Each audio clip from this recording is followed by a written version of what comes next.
amazing speakers that we're going to have today. So here's me, here's Gail. I think someone's baby is on, just mute you. So it's Gail. We're going to get Segan joining us as well, or Shugun. Then we got, oh gosh, guys, we discussed this name. Hola, Gibel Milike. We'll allow him to correct me after. And then we got Fumi as well, and we got Neda. So these are actually our Project World Takeover, speakers. And, you know, I'm really proud of them. And to be fair, majority of us since we started the baby back in the day. So I'm really proud of everyone and how much they have transformed the community. And I'm excited to have seen them grow as well, you know. Outside Project World Takeover, we got Tommy, who actually just popped in. Hello, Tommy. Hope you had a beautiful day. We've got Alexandra as well, who's amazing, and she really specializes in career switching as well. We got Sammy as well. He's doing amazing stuff in Pakistan with his project management Olympus as well. Then we got Temi as well. Oh, Temi's amazing. She's an amazing program manager, and she's all about efficiency and improvement and process improvement and making automation. You know, I love that. And then we got Andrew as well. Actually, Andrew is probably the first person I have met in my project management journey back in the day. I met him through APM years ago, and it was so beautiful. I met him when I was getting my APM Educational Ambassador of the Year award. And I'm so excited to have him back in my life, let's say, because you know how it goes. Sometimes you're catching up with people, it just goes and disappears, you know. So I'm very excited for this International Project Management Day. It's definitely not going to be the last. We're also going to make this a quarterly extravaganza. Of course, it's not going to be International Project Management Day. We're going to make it into what's the word, celebration Project Management Day. So end of March, we're going to go again with more, bigger and better, and we're going to do this every quarter. So if you would like to join us in Project World Takeover, or even just to be aware of all these events, we'll be putting the form into to join. But if you also scan the QR code, you will be able to join us. And you know, and you've got basically a option. If you want to get into project management community, you say yes, and we end up putting you in there as well. If not, we end up just keeping your details for the future. Okay, just on time. Look at this, 9 past. We're doing well with the timekeeping. We're doing well with the timekeeping because I'm happy to introduce our first speaker. She's amazing. She's beautiful. She's a superstar. She is the Lithuanian angel that everyone needs in their life. It's me. It's me, the one that only G. So I'm assuming at this point, everyone knows me. If you don't know me, my name is Gidret Wanaite. And well, I am the founder of Project World Takeover. Why? Because I want the world with project management, but I also want people around the world to know that they can take over the world with me. You know, and to be fair, I just want to make a world a better place. I want to make it a place where everyone belongs. I want to make it a place where we make the world a better place. And I'm really proud of Project World Takeover and the community and what we stand for and how we do. It goes beyond just using people. It goes, you're connected with each other. You feel like you belong. You feel like inspires you to be better, and I'm really proud of Project World Takeover for that. And most importantly, I'm proud of everyone in the community because, well, every single person that has been in the community here, they have helped me shape the vision. They have really helped me shape what we want to achieve. And if you was here through the beginning, you know how Project World Takeover has taken like a whole complete different turn. And I thank you, all of you guys, for making it possible. And I have forever. I just always get emotional when I talk about Project Takeover. And I always say I don't belong in Lithuania. I'm a Londoner, I'm a foreigner. So I never really had a place for it to belong. So Project World Takeover is the most exciting time for me to really be, well, to feel like I belong and to actually now allow others to feel like we belong as well. So as you know, we had joined here today for 10 minutes insights, tips, tricks, and everything like that. So what I've decided to talk about for my section is everything is a project. Everything that you do in your life is a project. Why do I say this? One, to make you realize if you know you don't have enough project management skills, you definitely do, because everything is a project, whether it's your house move, your wedding, your birthday, your daughter's birthday, whether it's your hobby, whether it's actually even going to Tesco's for shopping. It is actually still a mini project. So with that, you got so much transferable skills. And this is even beyond me going into the whole aspect of, let's say, of what's his face, of actual work experience. So even if you worked in customer care, even if you worked in hospitality, even if you worked in anywhere that you have worked, you have already got so much project management skills and experiences without realizing it. So I highly encourage everyone, if you are new to project management, or actually even if you want to go to a specific role, essentially go into ChatGPT and say, this is my CV, highlight my transferable skills. And I always make people do that whenever they sign up coaching, because it's like the first step to making you realize how amazing your experience is. And the face of I guess the face on people's faces, the face, is that what you say? The face of the reaction on people's faces, that's it. To see how they start realizing, actually, I have got project management experience. I have, oh, sorry, we got a bit of a backtrack. Who is that? Who is that? I'm going to go over to mute you. Mute. I don't know why I got so excited to mute someone. I usually feel bad. I actually feel bad. But yeah, so I highly encourage you to really join and join ChatGPT and basically ask to highlight your transferable skills. Even if you're going for a different role in project management or a different industry in project management, say highlight how I got those transferable skills to get into that, and you'll be shocked. You'll be shocked, and it's my biggest tip of the day. You already got project management skills because everything is a project. Then on the other side of the world, everything is a project. So whatever you learn in project management, utilize it for your life, utilize it for your hobbies, utilize it for your business, especially utilize it as a tool to turn your dreams into reality, because, well, every single thing is a project. There's a goal. Break that goal down into the plans that you want to achieve. When you're breaking it down into plans, just have big high level milestones. From this big level high milestones, basically start breaking those down into achievable tasks for that milestone. And before you know it, you how to achieve something that you really needed to achieve. So that is really why I chose the topic. Everything is a project, because where you knowing how everything that you've done links to project management, it makes it easier for you to get into project management. And then on the other side, everything that you do in this life, if you prioritize project management as a skill for it, and that's actually another thing we preach in Project Takeover. Project management is a crucial life skill, not just an amazing career. It is really everywhere. And with that note, I'll keep it short and sweet and see if you guys got any questions. I'm also going to drop Sammy a message as well. So let me know if anyone's got any questions. These are to get everything that you want out of me. Maybe even my bank PIN code. If it's project management day, you might even get my bank PIN code out of me.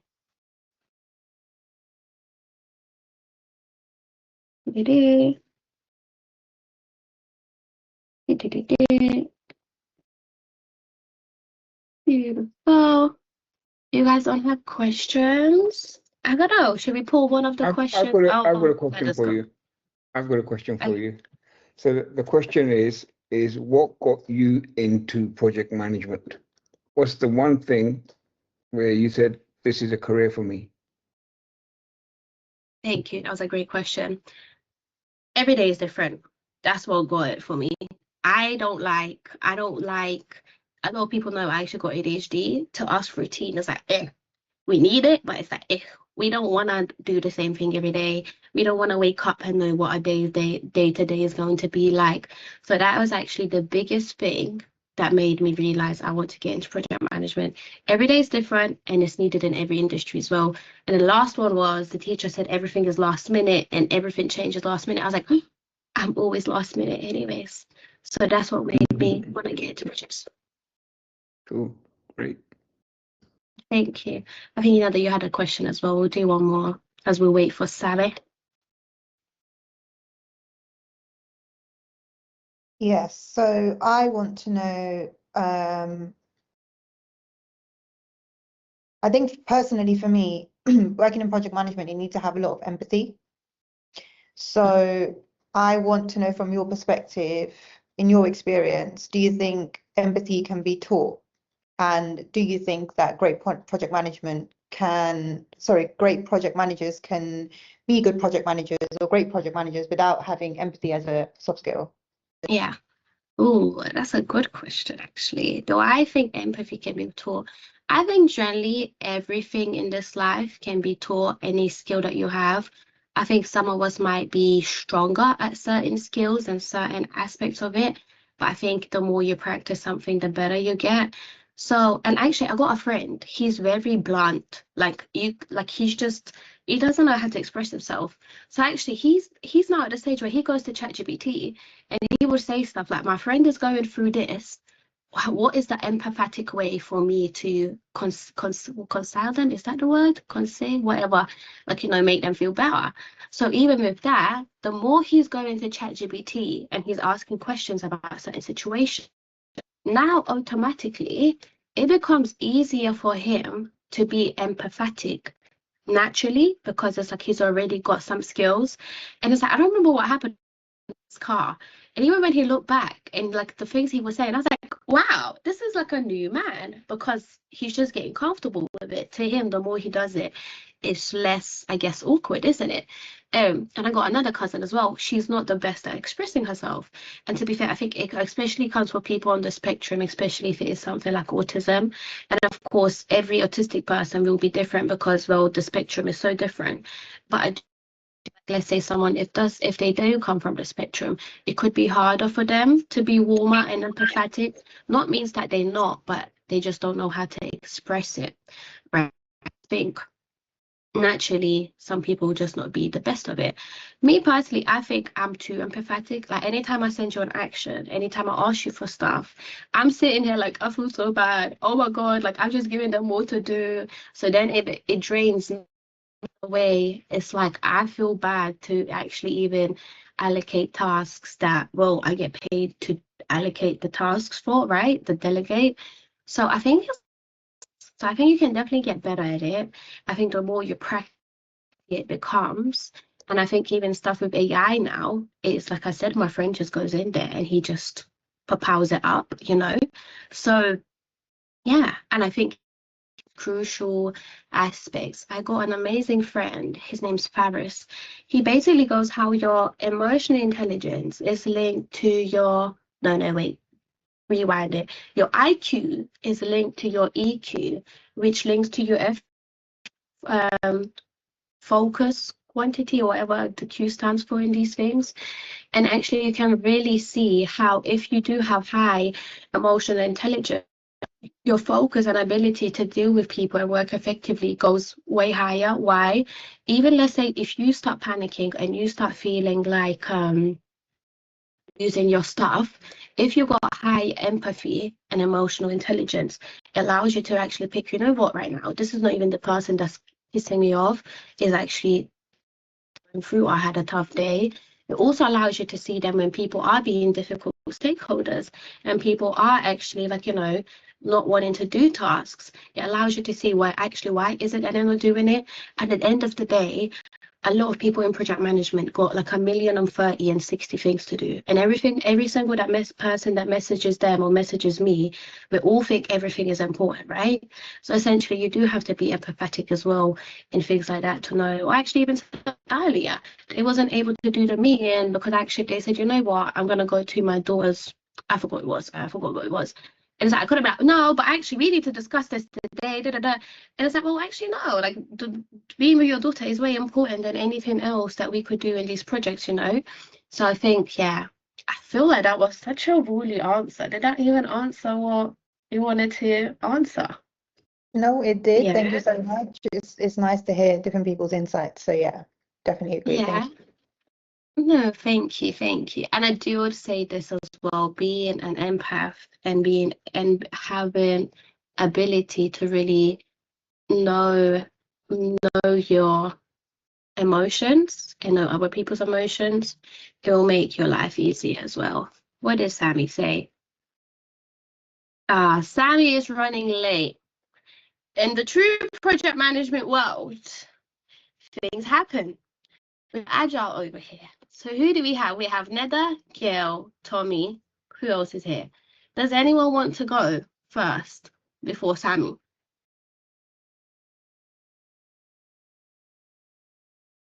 I'm happy to move mine forward if that works. Yeah. Okay. Why are you guys being shy? Don't. Gail, why don't you? This is not you. Why are you being like that? I'm not being shy. I just thought you'll move us forward, like in the order. I just assumed that's what you were going to Or do. that. Or that. Smart. Yeah, whatever's, yeah, no problem. Girl, you can go first if you want to do the order. I'm happy. Whatever works. You want to know what, Neda? Since we just feeling ready now, let's get you in. Let us get you in here. Let us get in. Let me quickly screen share again. Now that I got the correct slide. Actually, does it make us small? I forgot because remember we said we're not going to screen share when people are talking. When I was talking, did it make it small? Was I small compared to the thing, right? Okay, so what I'll do now is I'll screen share, and then if I don't remember to stop screen sharing, let me know, please. Let me know.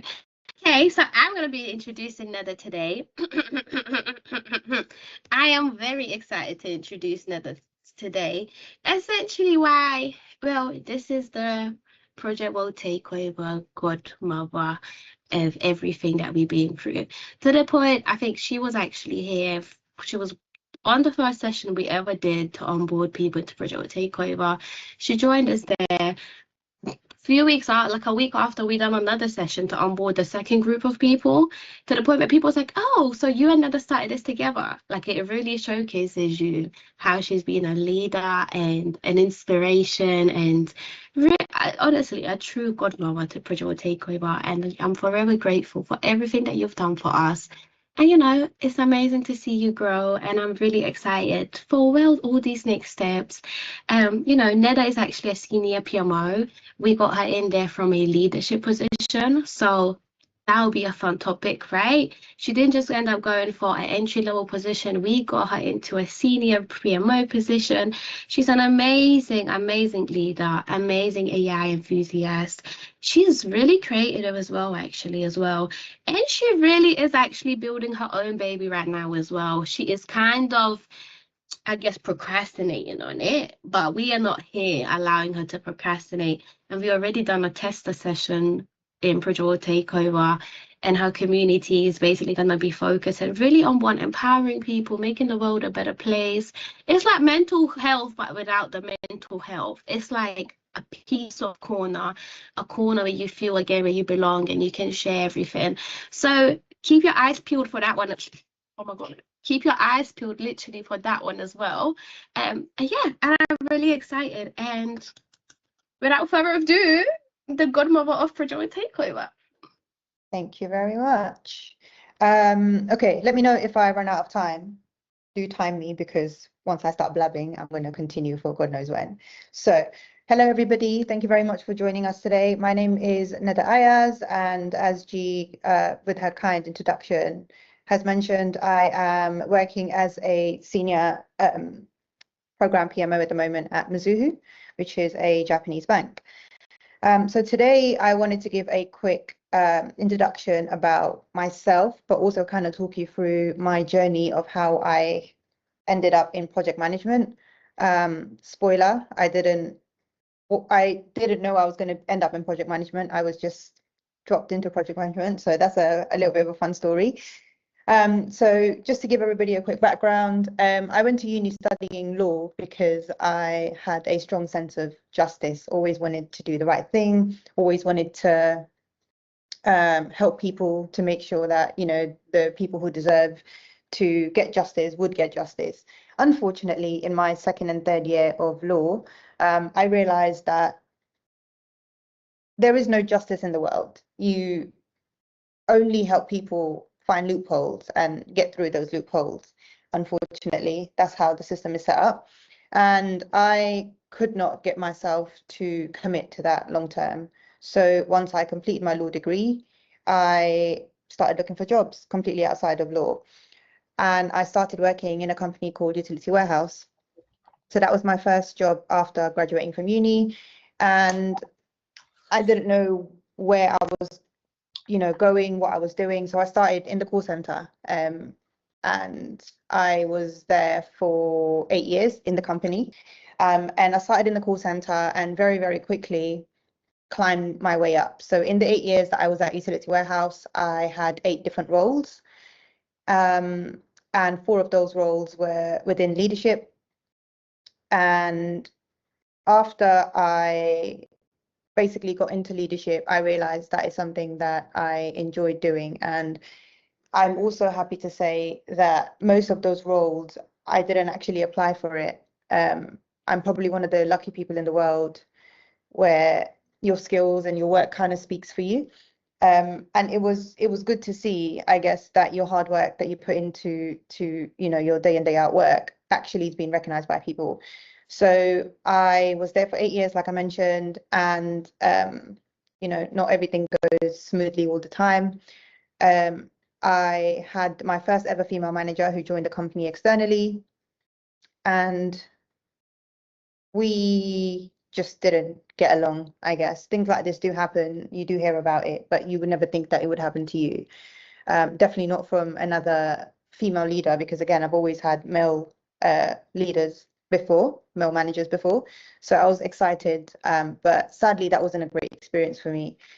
So with a heavy heart, I decided to leave the company. And I did not work for 11 months. I think that was probably one of the darkest times in my life. Sadly, because of the way majority of us are brought up, we feel some sort of satisfaction with the work that we do, and we tie our accomplishments to our job and our employment, which shouldn't really be a thing. But I think for most of us subconsciously, especially because of our backgrounds, our parents put quite a lot of pressure on us from a very young age, and that translates into us believing our self-worth is linked to the things that we can achieve in life. So because of that, it was a dark place. However, I saw the light at the end of the tunnel. I saw a post from G on LinkedIn about PWTO and about project management. And I was actually looking to get back into leadership in different industries at the time. And I saw G's post and I thought to myself, let me see what this is about.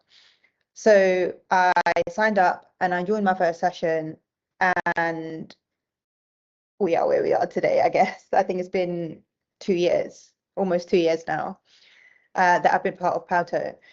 And through PWTO, the lovely G basically recommended me to Mizuho. And after my interview sessions, of course, I am working here now, and it's been 1.5 years. So I think, my journey kind of speaks for itself. I think a lot of the times we kind of feel lost in life, and, we don't know where we belong.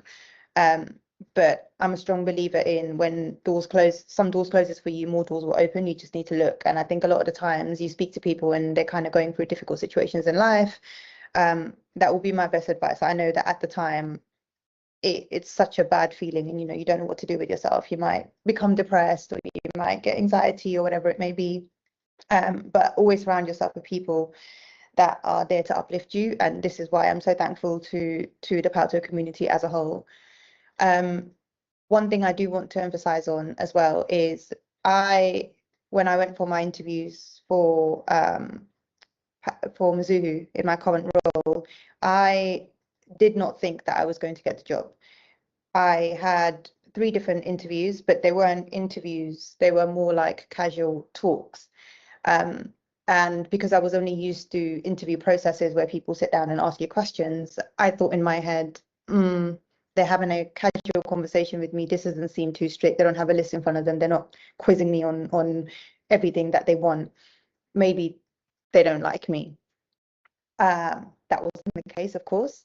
But in the process of doing the interviews, I really felt like I wasn't I wasn't going to get the job, basically. But when I did accept the role, when they did offer the role and I accepted the role, I had a conversation with the person who interviewed me, and they basically explained to me that majority of my skills that I already had is what they needed in project management. And that opened my eyes, because I never thought in a million years that, you know, my skills that I've built up in the previous company I was working for would translate anywhere else in life. I always thought I'm just going to be a little floater. One day I'm going to do this, one day I'm going to do that. And I was always envious of people who had one career path. They knew exactly what they were going to do. They were going to go to uni, they're going to go and study, and then they're going to, you know, start their career and, you know, retire in that career.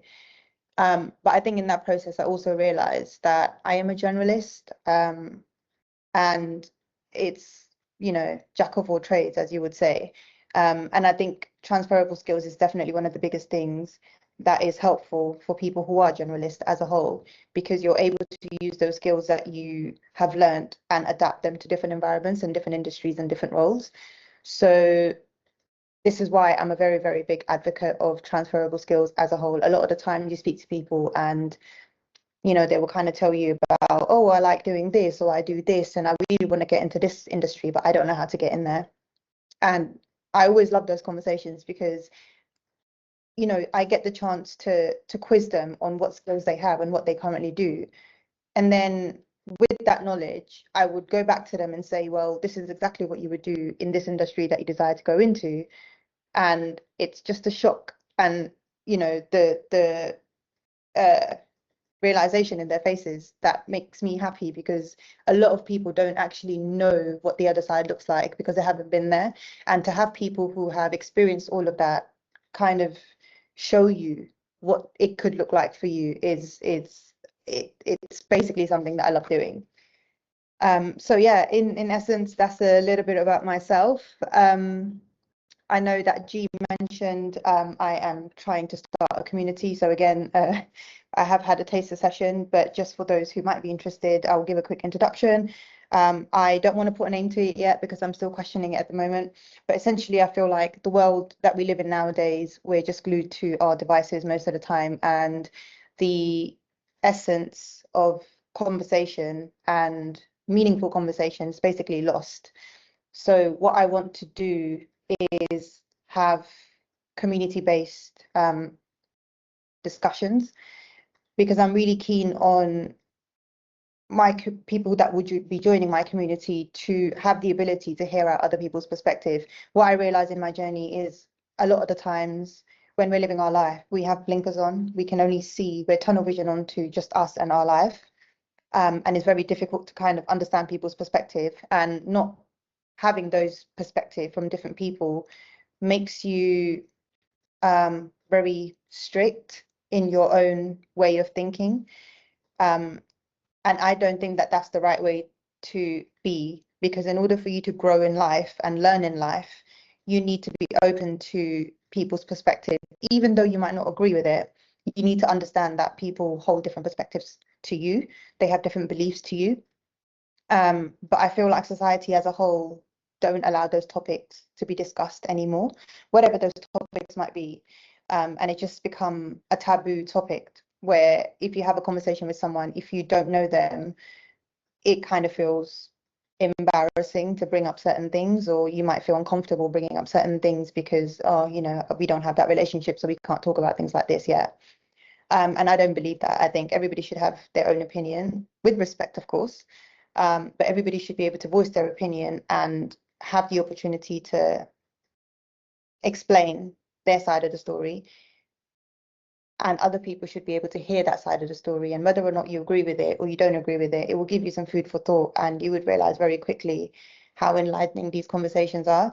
So when I do start this community, this baby of mine, if you guys are interested, I'll be more than happy to have you guys on board. So yeah, that's a little bit about me.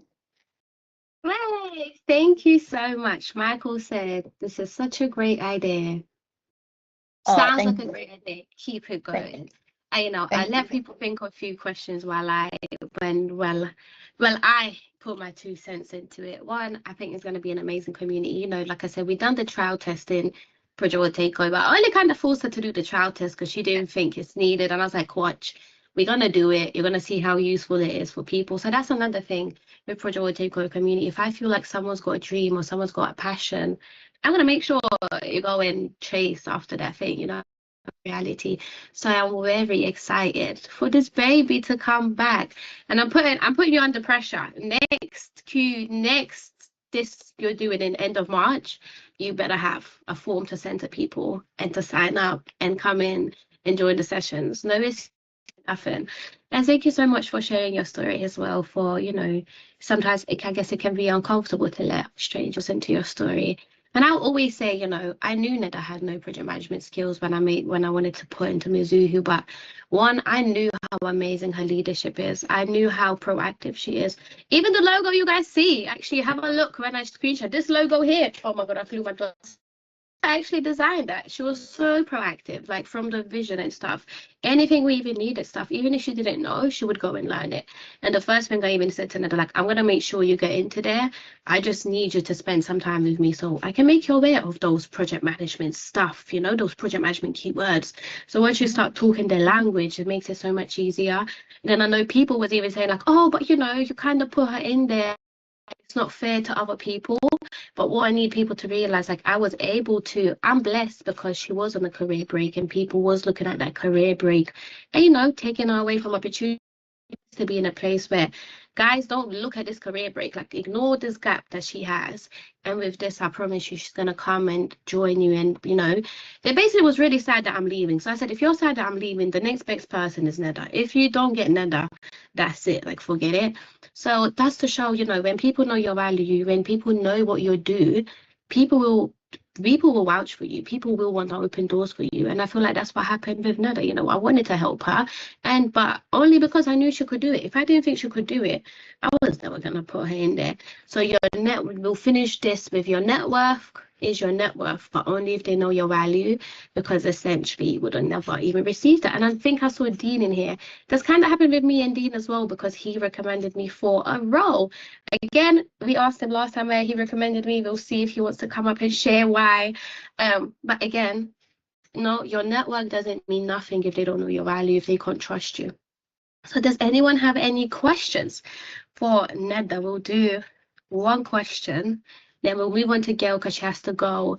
And then what we'll do is, because I think now we're going to have a bit of a gap because I think Sammy's having a lot of technical difficulties. So then we can recoup on all the questions. I think Gail's got her hand up. I do. Neda, thank you, of course, for sharing your story and everything that has happened to you to lead you to where you are now. But, you know, we've said that, you've said, and G said that you didn't have any project management background or anything like that. So although you had the transferable skills, what was that like learning what project management is, learning the language, learning the, you know, what is needed to be in project management? What was that like? Absolutely. So that's a great question. I think within project management as a whole, I didn't understand anything. I didn't have any knowledge of project management. But what I found surprising is I was in leadership, doing projects and doing service delivery. And I never ever thought that those skills are basically just a different name for what you do in project management as a whole anyway. So in terms of my experiences, even though it wasn't strictly in project management, I had a lot of project management related skills, which was very easy to kind of talk about. I might not be using project management terms to explain my skills, but the skills were there and they were recognized in my conversation and they were picked up on, which led me to where I am today. And I think it's probably the best thing that's happened to me in my career, because now I understand what project management is. And I also have the perspective of, just because you see one side of the coin and you don't think you're worth it or you don't think is enough, doesn't mean that on the other side of the coin it's the same story. You need to understand that everybody has valuable skills and you just need to know how to recognize those and be able to translate them into a different industry. So hopefully that answers your question. It does. Thank you. Welcome. I think Tommy's one as well. I need off. Nice to meet you. Nice to meet you. My question is similar to the one that was just asked, but it's more about how did you find learning the technical sides of that industry that you're in? Because obviously transferable skills is one thing, but then knowing the technical sides of the industry is another thing. So how did you like develop your knowledge with the industry that you're in? Sure. Good question again. So the leadership that I was talking about that I was doing in utility warehouse, my previous workplace, it was actually within the technology sector. And where I'm working right now in Mizuho Bank is I'm also within the technology and transformation team. So that aligned really well. But I think there was definitely tears in the first couple of months of me joining here, not thinking I know enough, not thinking I'm doing the right thing. You know, you're your own worst enemy, unfortunately, in these scenarios, and sometimes you know imposter syndrome just creeps from the back. But I think having a great group of people surrounding you, great network of people to you know assist you where you know help is required basically, and of course G was doing my role before I joined, so I could always reach out to her to ask whatever. She was always there to help me anyway. But I think understanding that there are people out there that are always willing to help, you just need to ask the questions, because a lot of the times people are afraid to ask. They don't want to seem like the person that don't know what they're doing. Whereas me, I'm very opposite. I will straight up come to you and say, I'm so sorry, I don't understand this. Can you explain yourself? I don't understand how the structure is. Can you explain what you mean by this? And being open and honest with people, it's not actually a negative thing. It's a positive thing, because it allows you the opportunity to learn, showcases the fact that you're willing to learn and willing to grow.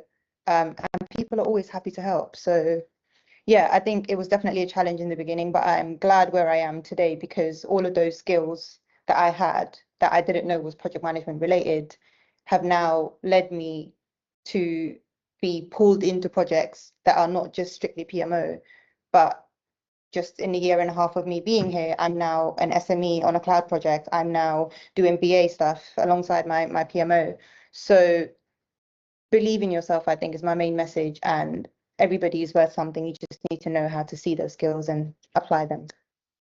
And I Thank guess you. just before we bring in the next speaker as well, do you remember we used to do like risk management? We used to go through Trello. We used to go through so many things in project takeover sessions. Do you feel like that also made it easier to transfer? Because essentially, before you was going for the role, it's like all I had to be is like, oh, remember when we did the risk management section, and like we did this and this and this. So it's like more, rather than you learning fresh, it's just coming back and be like, do you remember that session we did? Oh, this is what you're going to be doing now.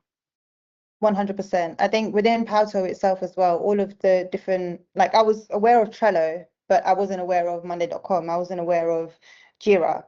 So within the PWTO community, there was a lot of opportunities given to me to be exposed to systems and you know technical stuff but related to project management, raid log, risk log, whatever it may be. And that definitely helped me to understand the background of it. I may not have known the structure of the organization, which took me definitely a lot longer to learn because it's very complicated. But PWTO as a community definitely allowed me to pick up on words and understand concepts that would have been foreign to me, or I might not have known those words in project management sense. I would have known them in another industry. So absolutely, I would agree. If you guys can't tell, that was my way of basically getting her to say project management. Project will take over health a lot with this. You already Sorry, know Dennis. this. I scream from the rooftop about I PWTO. know. I know. Sorry, Dennis. I know you got a question, but Gail really needs to run at 6. So what we're gonna do is let's pause the questions and we'll come back to it. And here's amazing Gail. And Thank you so much. No, wait. Neda's supposed to introduce you. Do you forget? I am. No. I'm getting my stuff ready. I'm so sorry. So thank you. So next, guys, we have our lovely speaker, Gail McCoy. So Gail is a PMO and delivery professional who is passionate about leadership, representation, and empowering others through her voice and her content in the project management space. We would like to welcome Gail as a founder of Gail McCoy Coaching, and also the amazing Alikia magazine. I hope I didn't butcher that, Gail. I'm so sorry. And she is a powerful member of PWTO. So please, everybody. Welcome, girls. Thank you so much. Thank you, Neda. Thank you. Hello, everyone. First and foremost, G, thank you very much for extending the invitation. I'm really, really grateful. So what I will be talking about today is what mistakes that people make during their promotion in their career when, you know, they want to move on up from either junior project manager to project manager or project support to project officer, so on and so forth. And the reason why sort of myself and G picked this, we picked this topic is basically because I recently got promoted. So I think I celebrated 90 days in my new role as a Band 7 project manager in the NHS. And these are some of the things that I have actually done myself in the past. So how do you avoid self-sabotage and position yourself for sustainable success? And I'll just be looking here because I've got some notes on my screen. So the first thing is promotion isn't just proof of success, okay? Promotion is proof that you're ready. You consistently need to show up for yourself, show up for the job, and show up definitely that you know what you're doing. Because at the end of the day, you're not going to get promoted just because, okay? You could be, you know, turning up to work every day, being very quiet, very shy, not talking, not raising your hand up, not asking questions like Neda said. I am the type of person who will also say like, if you say something like, sorry, I don't understand, can you say it in a different way? If you say it in a different way, I will repeat it back to you. And if I understood it, I understood it. If I haven't, we will be going back and forth. For, if it needs to be 10 minutes, it needs to be 10 minutes until I understand it. So the perfect example for that is athletes. Like I was talking to my sister yesterday and I was talking about Usain Bolt. You know, when Usain Bolt became the fastest man in the world, that wasn't the first time he ran the fastest. That was only the time where everyone in the world saw him running the fastest. Okay, so you have to be prepared. It's a test of you being ready. Okay, so mistake number one. It's thinking that your technical skills equal leadership. So people assume that being good at your job means being good at leading. That's absolutely not true. Okay, you can be great at your job, but if you do not have, like we spoke about before, empathy, emotional intelligence, patience, good communication skills, there's no need for you to try and be in a leadership role or in a management role, because it's not just you and your job that you're managing, it is also other people that you're managing as well. And on top of that, you're managing flow of information going up. So from your project support, project coordinator onto you, and then onto management, and then the flow going the other way as well. So from upper management to yourself to the coordinator. So it's good to be able to communicate what you want to say, but also being able to listen in both directions. Okay, so that's one of the things that you need to have in mind as well. So one of the realities is that promotion requires influence, okay, not just expertise. When I started my role in the trust that I am in, I made sure that I positioned myself as a person who can be trusted, a person who knew what she was doing, a person who will always deliver. And within, I will say, 6 months or so, I already had that reputation. Even people who I hadn't had conversations with, you know, within the organization knew who I was and knew what I was capable of. So that when the position of project manager came through, it wasn't, oh, I'm going to apply. It was people around me saying, Gail, you need to apply for this role. You know, I built a reputation for myself. So start developing that reputation, start having that influence around you, start being important for the organization as well. And also, like Neda said, the soft skills, the communication, the ability to have empathy, the ability to listen, you know, those soft skills are very, very important. The hard skills can be learned on the job. Okay. Mistake number two, waiting to be noticed. Yes, your hard work will be seen, but unless you shout about it, unless you talk about it, unless you bring it up to management, to other colleagues, you know, most of the time it can go under the radar.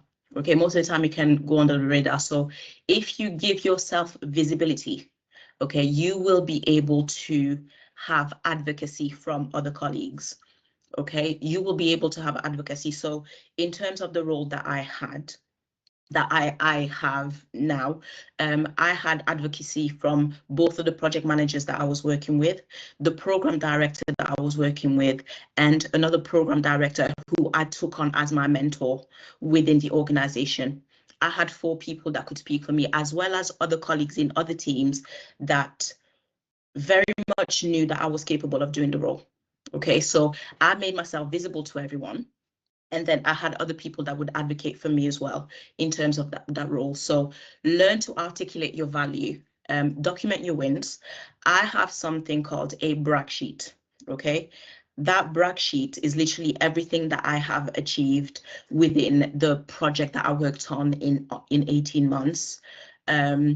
And also when it's very helpful as well when it's time for you to go for an interview, because then you can say, well, I've done A, B, C, D, X, Y, Z, you know, so that brag sheet is very, very important as well. Okay, don't lose your self-awareness. Okay, make sure that you know that you are in your job to make an impact. So of course I work within the NHS, so the impact goes directly to the people of Greater Manchester, because that's where I live.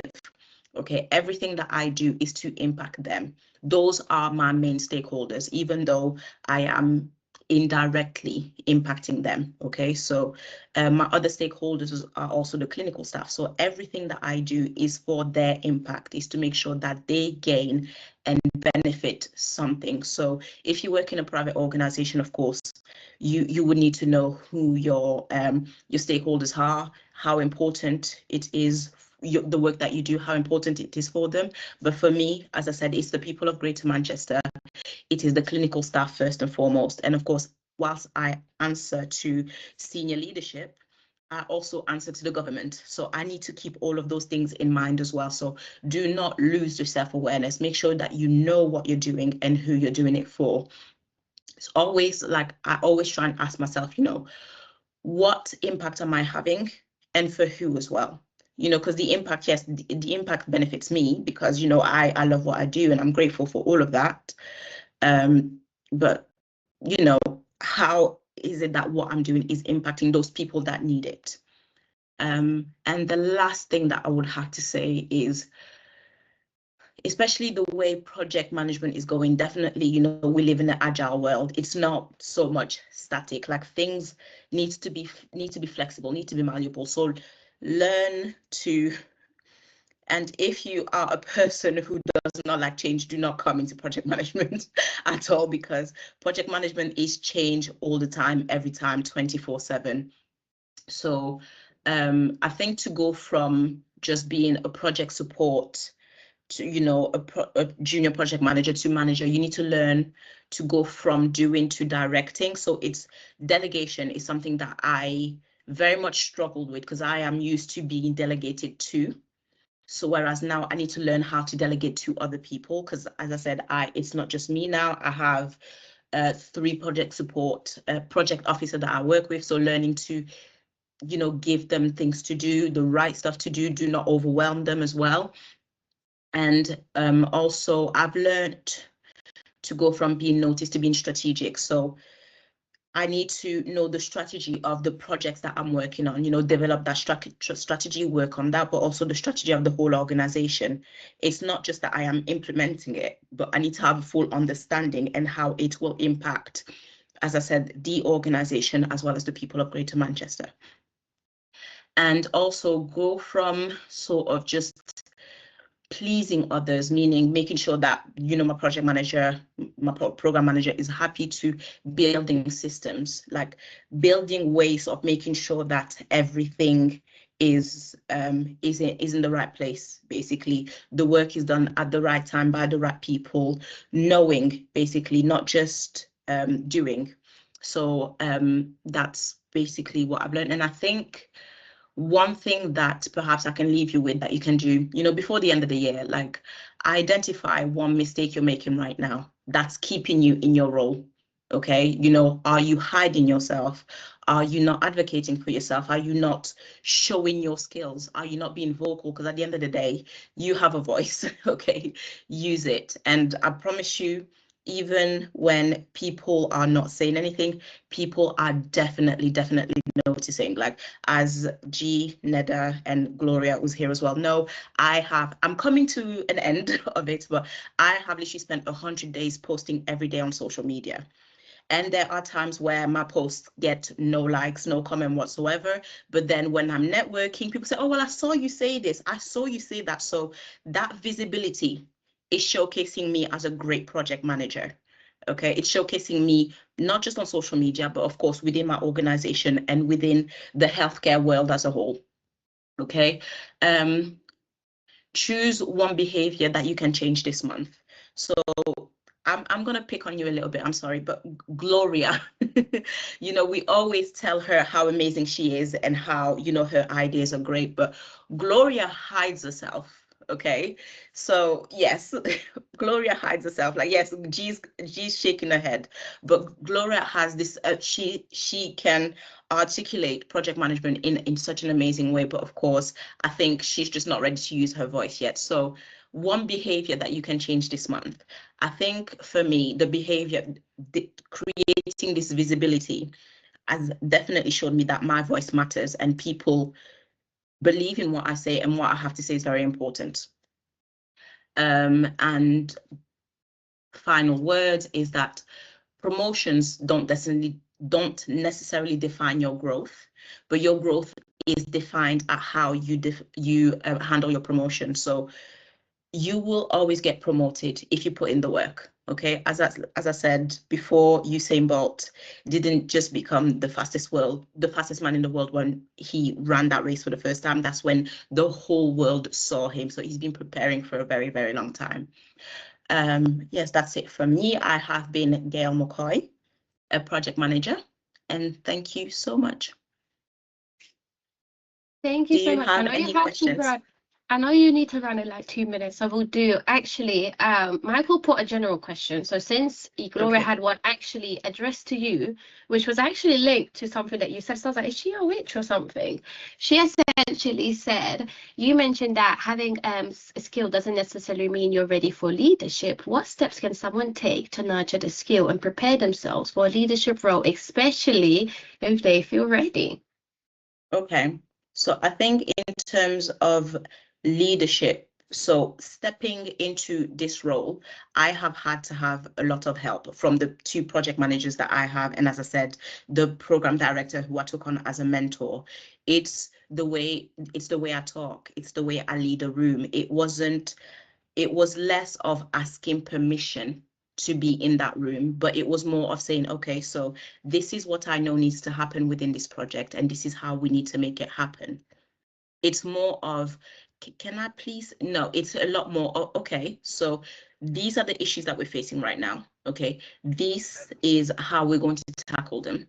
This is how long it's going to take us. It's about bringing confidence, but it's also about understanding, like I said, what the organization needs and the organization wants. Because when you are in a more junior role, you get told what to do. You get told this is what the organization needs. This is how it needs to happen. Whereas when you step into leadership, you need to understand that the resourcing needs to be done in a certain way so that you don't cost the organization too much money, or you don't spend the money sheepishly. You need to understand, of course, the strategies.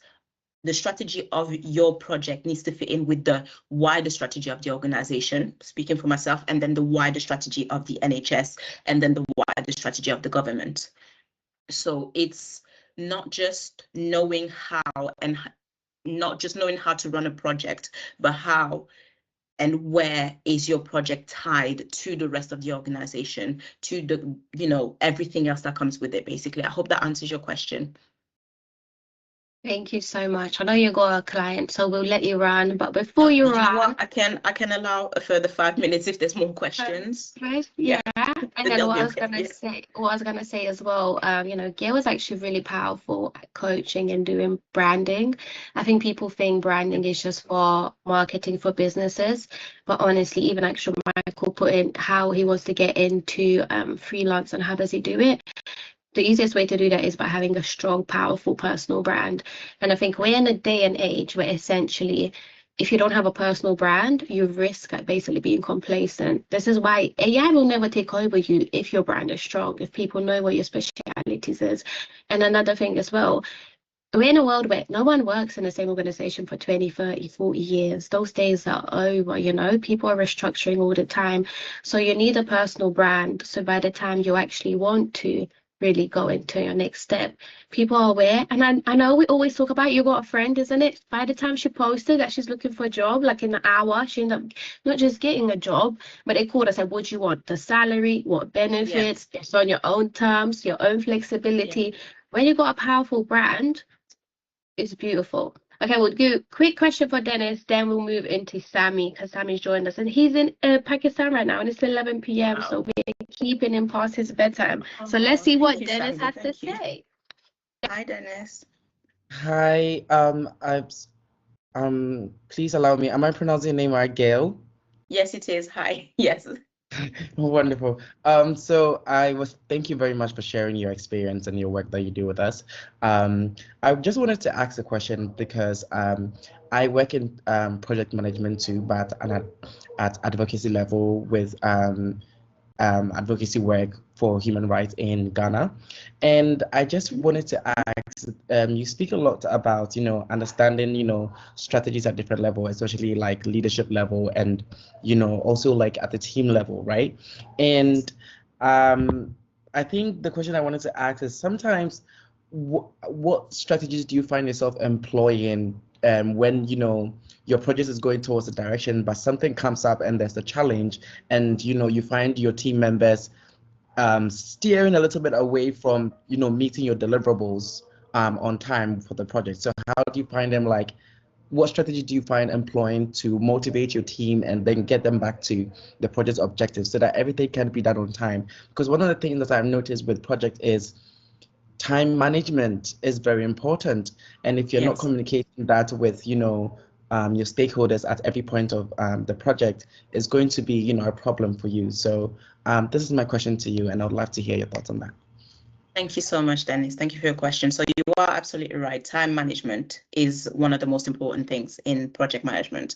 But as I said before, because we're more agile and my organization tries their best to be agile as well, time and money doesn't move, but the scope can be malleable.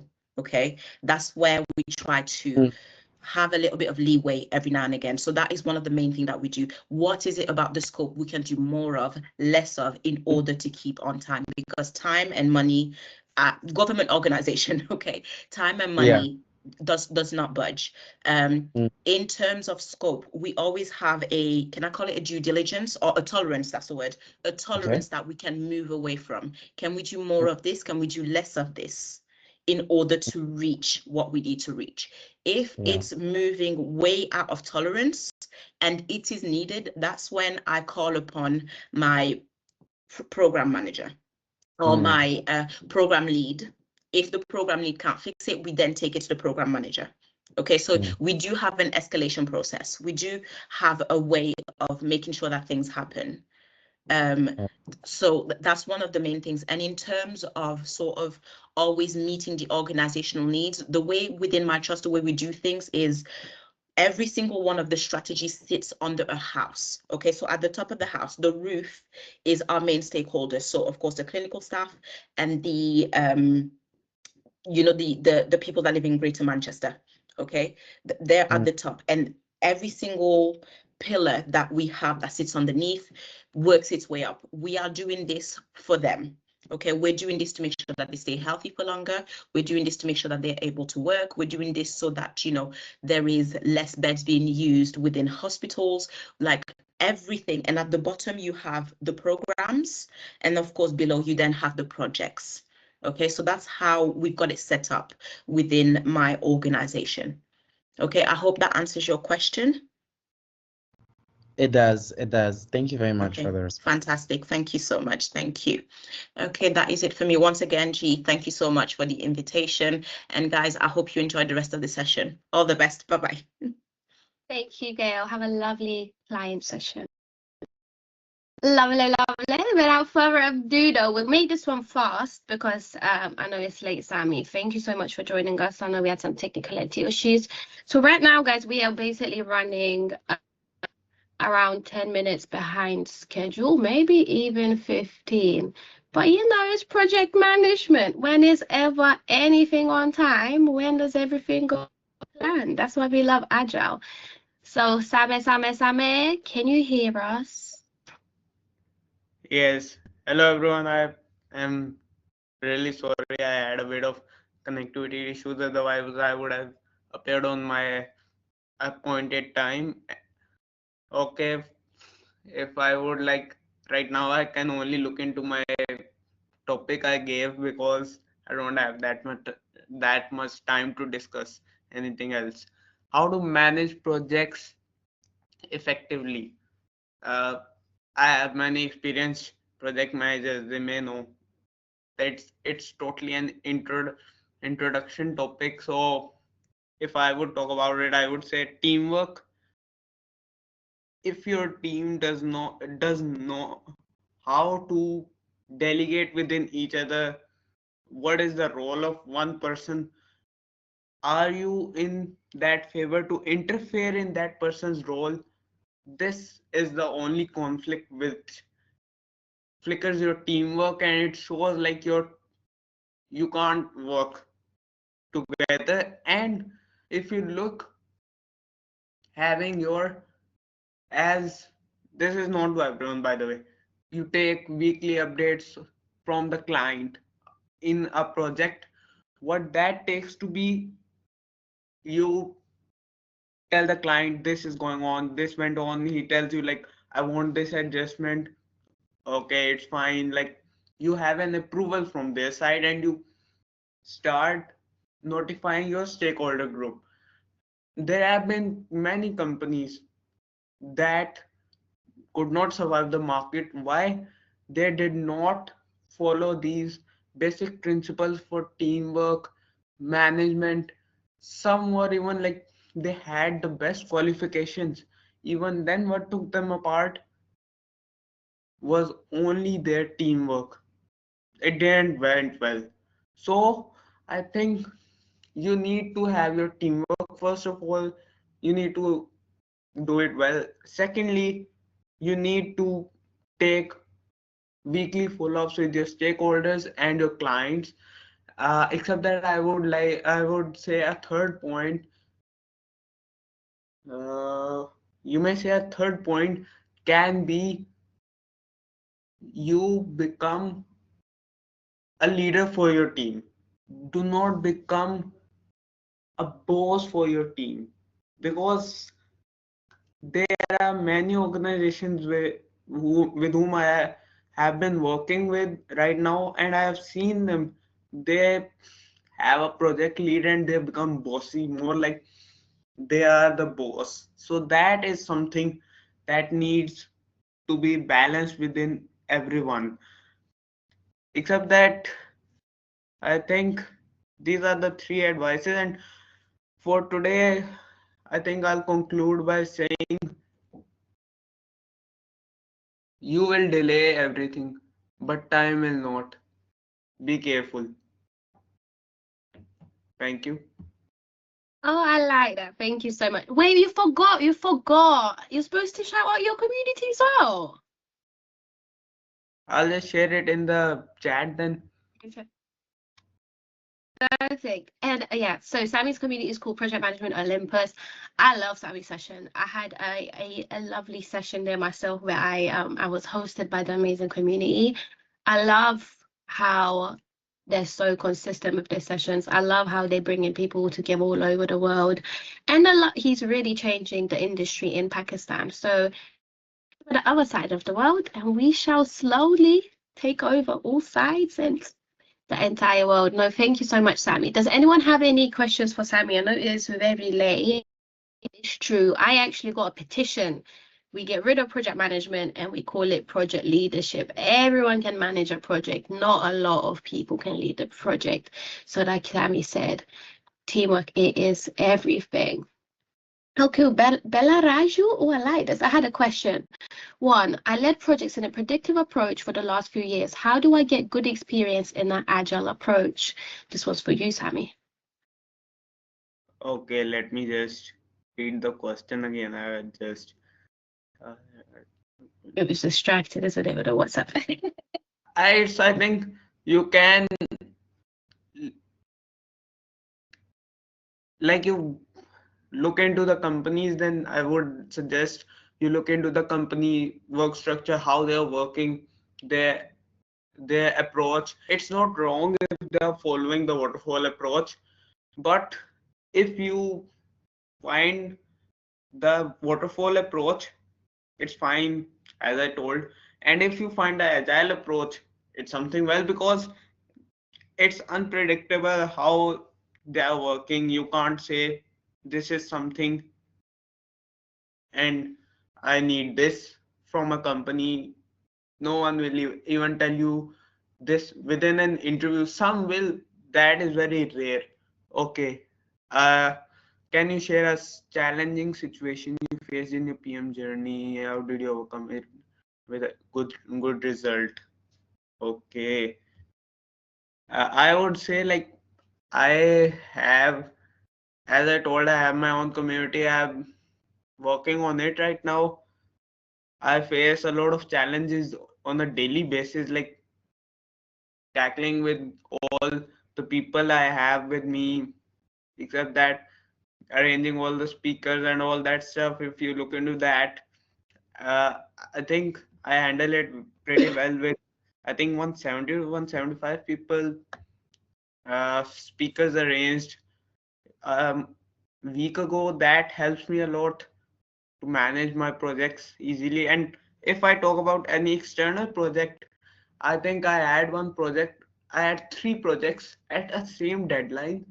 What I needed to do, I had to submit them to different companies. What happened? I was like, what's this? I'm I was stressed out totally. What happened? I made the projects. I had it totally ready. What took me? I missed the deadline a bit. Not that much, but like, but I had 2 projects submitted on time. Third project had a bit of late time, but it was fine for the client. I think this is the only experience I'll be able to tell that, because this is my life experience, that I have 3 projects at the same time and I have to submit them on the same deadline. That's something overwhelming. I hope Perfect. this answers your question, Balaraju, as I would say.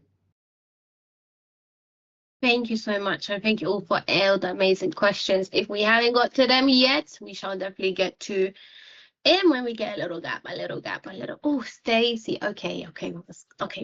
Let's do one more. This timekeeping. I need someone to just come here and just smack me up when the time is up. But Stacy, I know it's going to be a wonderful question, so go ahead. Thank you. Is it Dean? So I wanted to ask, following on from Gail's and your presentation, you talked about teams not wanting people to like manage them or direct them or something like that, but they like to be led. And I was intrigued. How do you lead teams with empathy, especially when teams are not meeting deadlines or they're not, the deliverables that they're behind time and stuff like that? What do you do how do you empathize? How do you know when you are empathizing and when you're actually, I don't know the word to Yeah, I get what use. you mean. It's like, how do you do better, right? So how do you And balance actually, being empathetic and wanting to achieve those results, yeah. I guess what I'll do, I'll quickly answer it and then we can continue the discussion right at the end if you're still here. So essentially, I pinged someone and I was like, oh, it's gonna be a quick one. I just need And then he was on a call and he's like, what do you need this time? I think someone is on mute. That's it. Who is it? That was Mama Tunde. Mute. Sorry, just because I can hear you guys. So I'm assuming everyone else can as well. So essentially, I call myself an empath, right? Essentially, I even said that to you earlier, blah, blah, blah. So you would think I've got no problems with it, right? But essentially, I had a meeting with someone and he basically said to me, oh, what do you want? And I was like, what do you think? What do I want? I don't always just come here when I need stuff. Like, I come here for stuff. He's like, no, every time you message me, you're asking me for stuff. You're asking me for the status of it. You're telling me it's overdue, but you're telling me how urgent it is. So I was like, what? It even made me feel bad that, like, that's how someone feels about me, right? So essentially, then I was just kind of like, so what would you sometimes prefer that we do from our perspective? Because I mean, it doesn't gonna change the fact that I need to come here and constantly pester you for stuff. And he's like, oh, sometimes just ask about my blockers. Ask, let's say, if something is not done, do you need any support? Do you need any help? Is there anything I can do from my perspective, you know? So it's actually, how do you communicate it as well? And do you sometimes take a pause when everything is so fast in projects? Do you take a pause to check on those people to say, are you okay? Do you need any support? How's your family? How's everything going? So I think sometimes just take a pause on how quick and fast the projects are and really just take time to check in with people. And like I said, everyone knows in Project Takeover, I am one of the biggest empaths in this world. But because we're like this in projects and we're like, go, go, go, I need this, I need this, I need this, I need this, I need this, I need this. It's just natural that it happens like that. So I think sometimes just pause and just check on people, ask about their blockers, ask if there's any support you need. I mean, half the time, I'm not even gonna lie, I started asking everyone. Do you think I can support everyone that tells me what they need support with? No, I can't, but at least I'm asking. And I think people feel heard. Once they feel heard, it's different. So that's my one. Take a pause and we'll regroup at the end for this discussion, because actually I like this. So we had Gail. Our next one is a very special guest as well. It's actually not my Powder friend, it's my TikTok friend. And I think it's so, actually, that's what I tell people now. Do not think LinkedIn is the only place where you can network in, right? There's so much amazing people on TikTok and everywhere now that, you know. So I actually bumped into Tommy's videos. Oh, that's a good thing. I don't remember what video I saw. But, you know, I saw amazing Tommy's TikToks and he was really talking about lift engineering. I don't know anyone that does project management in lift engineering, so it really intrigued me. But I think most importantly, what really stands out to me to Tommy is actually he's an amazing father and he's disciplined as well. And I know lately he's been feeling like he's slacking a little bit, but your slacking in our world is like being. So I'll give it to you to, you know, keeping everything together. And yeah, it's an amazing. And he's also does have a Face the Facts community. So he does have a Discord. I'm sure you will drop the information in here or afterwards we'll share it. And yeah, he went from an apprenticeship to being a project management in lift engineering in around 3 years. So that is very impressive. And actually, if you got any apprenticeship questions, please, because whenever people ask me, I'm like, so this is your chance. This is your chance. And without further ado, it's Tommy. Long? Yeah, that's it. Thanks, G. I appreciate it. I appreciate you having me here. I've only known you for a few months, and in a short time, you've inspired me by energy, your passion for growth, and your passion for project management. And there's not a lot of people out there that are like that, especially in construction. It's kind of every man for themselves. So the more that I built the TikTok, the more I connected with more project managers, the more I realized that it's really a lifestyle once you get into project management world. So thank you for dropping free game all the time. Thank you for helping people. Thank you for supporting people. Thank you for hosting events like this, because it helps me. I've learned a lot from everyone here. I'm sure there's a lot of people here that have been inspired by you as well. So keep it up. Keep it up. It's really good what you're doing. So yeah, my journey into project management is pretty unconventional. I started off as a lift engineer apprentice, so I'm a qualified lift engineer, so I'm legally allowed to install lifts, and I've done that for 3 years as an apprentice, and once I was fully qualified, I'd done that for another 2 years. And then I went self-employed for a year and a half, had my own lift business. And I basically had enough of that and managed to get a job in project management. So right now I'm a project manager in construction. I mainly focus on lifts and escalators, and currently running 10 live projects, contract value ranging from 100k to £2 million across the 10 different projects. So every day is very, very busy. Like the last few weeks has been ridiculous, like under a lot of pressure every day, but it is what it is. Some days it's so quiet, everything's gone perfectly fine. Other days the whole world's falling apart. But that's just part of the game, and it builds character. That's why I enjoy it.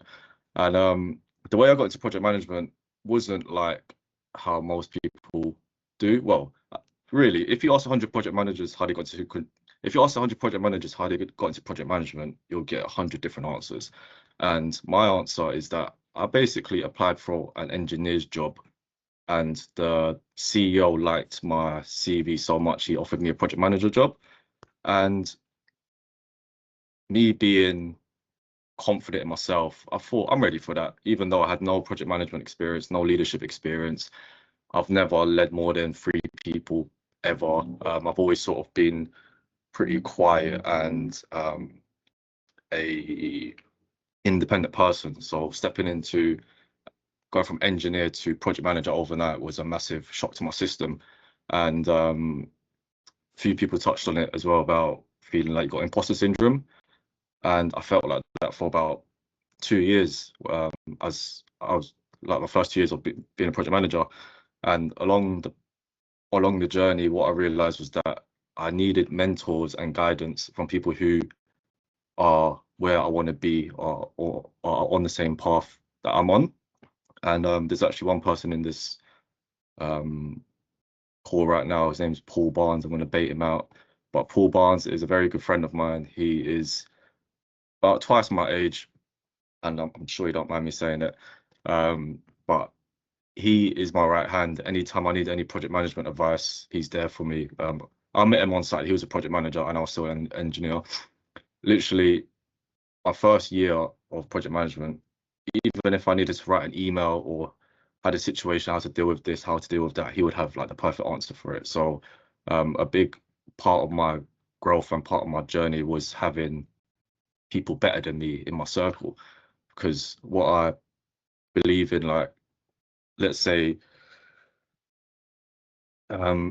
you're at like a stage of your life where you're like playing at level 6, 7, 8, and you've got people that you met when you was at level 3. Those people that are still at level 3 only have level 3 solutions, and you're at level 6, 7, 8. You need level 6, 7, 8 solutions, and you got level 6, 7, 8 problems. So surrounding yourself with the right people will accelerate your growth massively. I always get people asking how to get into project management in construction. And the truth is, it is a bit of a longer term game, because with construction, you have health and safety, regulation, compliance, trying to understand construction and its processes, and it relies heavily on technical knowledge. So what's different about construction is that if you've got all the degrees, Prince to APM and all the PM certificates, it is simply not enough to become a project manager in construction, because you lack the technical knowledge that is required to understand how to deal with a lot of technical issues. So let's say, for example, I've got a technical issue with a lift.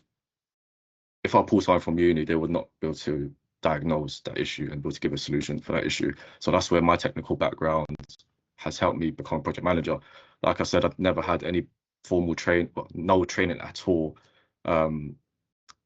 Literally no leadership training, no degrees, no nothing in project management, and somehow I'm still doing it. I don't know how, but still doing it. So my advice for people that want to get into construction and want to become project manager, I'll say get clear on your goals, because the man that chases 2 rabbits catches none. And what happens when you're early in your career is that there are so many things that you want to do, and there's so many things that look appealing, and people sort of try a little bit of everything, and they sort of not focusing on one goal, and they sort of give up at the first hurdle. And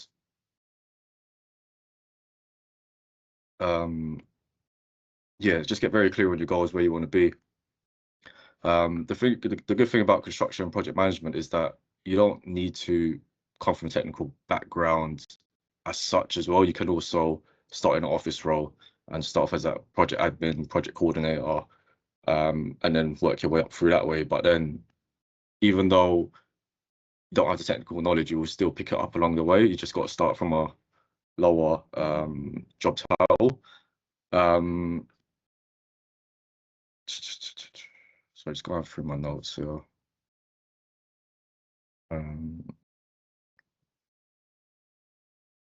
So yeah, for anyone that wants to sort of get into construction management, I'd say the roles that you want to have in like the longer term, start looking at those jobs now, looking at the job descriptions to see what it requires of you.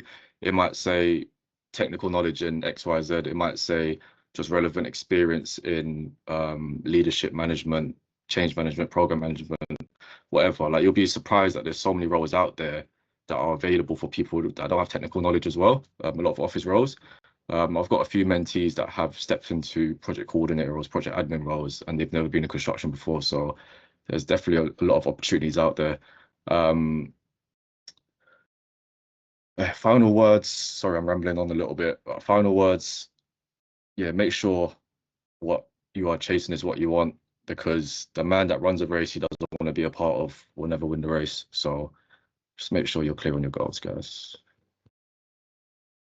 I don't know why I'm so nervous when I go live every day, yeah. But then when it comes to speaking in front of everyone. Do you know what I was gonna say? Like, guys, this man is on TikTok live every day.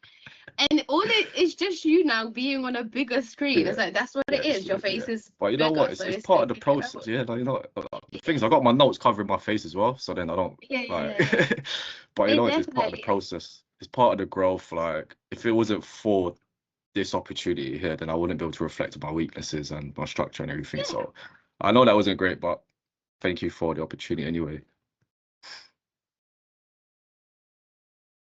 Any questions? Sorry, my network dropped. But what I was gonna say, don't be so sorry, because you've done amazing. And two, I guess I still sweated till the I was sweating in my armpits are all wet now. You guys might not think, but it's just uncomfortable. Why? Because it's just an unknown situation, right? And you're used to usually doing it on your phone and TikTok, whereas this is just a screen, and it's a mental thing. Because again, you speak to way more people on TikTok than in this meeting, you know. Yeah, so thank you for joining us. Yeah, going for hours. Yeah, and for I'm just like, hours. my brain just went foggy halfway through. I'm just like, oh shit. But... you did good. And we're gonna do another separate session anyway. So thank you so much for joining us. I think we had a few questions. Louis, I like that. That's a nice name, Louis Chiron. Kieran, one of my mentees actually. Oh, sorry. You're right, Tommy. Why? Yes, Kieran. After you feel embarrassed, why would you call me out like that in front of everyone? All right, Kieran. Anything, Chiron was better. Sorry, go ahead. You're right, Tommy. Yes, Kieran. How are you? Yeah, I'm good. Question for you. I know you said you run over 10 different projects worth over 2 million. A lot of projects. Do you keep on top of all those projects, all with different deadlines? I'm gonna assume all of them different kind of value in terms of how much they cost. So do you keep on top of getting to meeting each of these deadlines? Do you prioritize how much money each of them are going to make, or do you specifically just look at deadlines? If you do fall behind these deadlines, how do you make up for it? All right, cool. Yeah, so 2 parts. So how do I prioritize, or how do I manage all 10 projects? So it's not really a case of which one's most profitable or which one is more important. At the end of the day, right, it's impossible to give my all to all the projects. So I would prioritize the ones that have tighter deadlines, or the ones that have a more important client, as bad as it sounds. Like, I've got one client who's the owner of Chelsea FC, and I've got one client she's one of the richest women in the world. So they're my top clients. And I've got some clients where it's a school, some clients where it's just like a flat. So there's obviously that hierarchy, because who's going to be able to give me more work at the end is going to be the client with billions, right? So that's how I'll prioritize, as bad as it sounds. But also, when I've got 10 projects, I've got to write a program for 10 projects, right? So then it's all mapped out, which one's starting when, which one's ending when. And it's not like they're all starting at the same time. Because it's not like I've got 10 live projects. I've got some that are in pre-construction phase, where I'm dealing with the design element, dealing with drawing approvals, and dealing with manufacturing. So it's not, they're not all equally demanding, if that makes sense. So essentially, for all my projects, we got milestones. So a few of my projects, like I said, we're in pre-construction phase. So I got a date where I need to start manufacturing all my lifts, so then they arrive in the country by the program date that the client's expecting. So then if I'm quickly approaching that date where my lift delivery could be at risk, then that would be the most important one at the time. And it's sort of just juggling it, and there's no straight answer, if I'm honest with you. It's just really depends on what you as a project manager find is most valuable at the time, based off all the clients that you got. What was the second question again? How do I deal with? Yeah, how do if you do fall behind deadlines, you know, how do you? So there's a few different ways. Without trying to affect your money too much.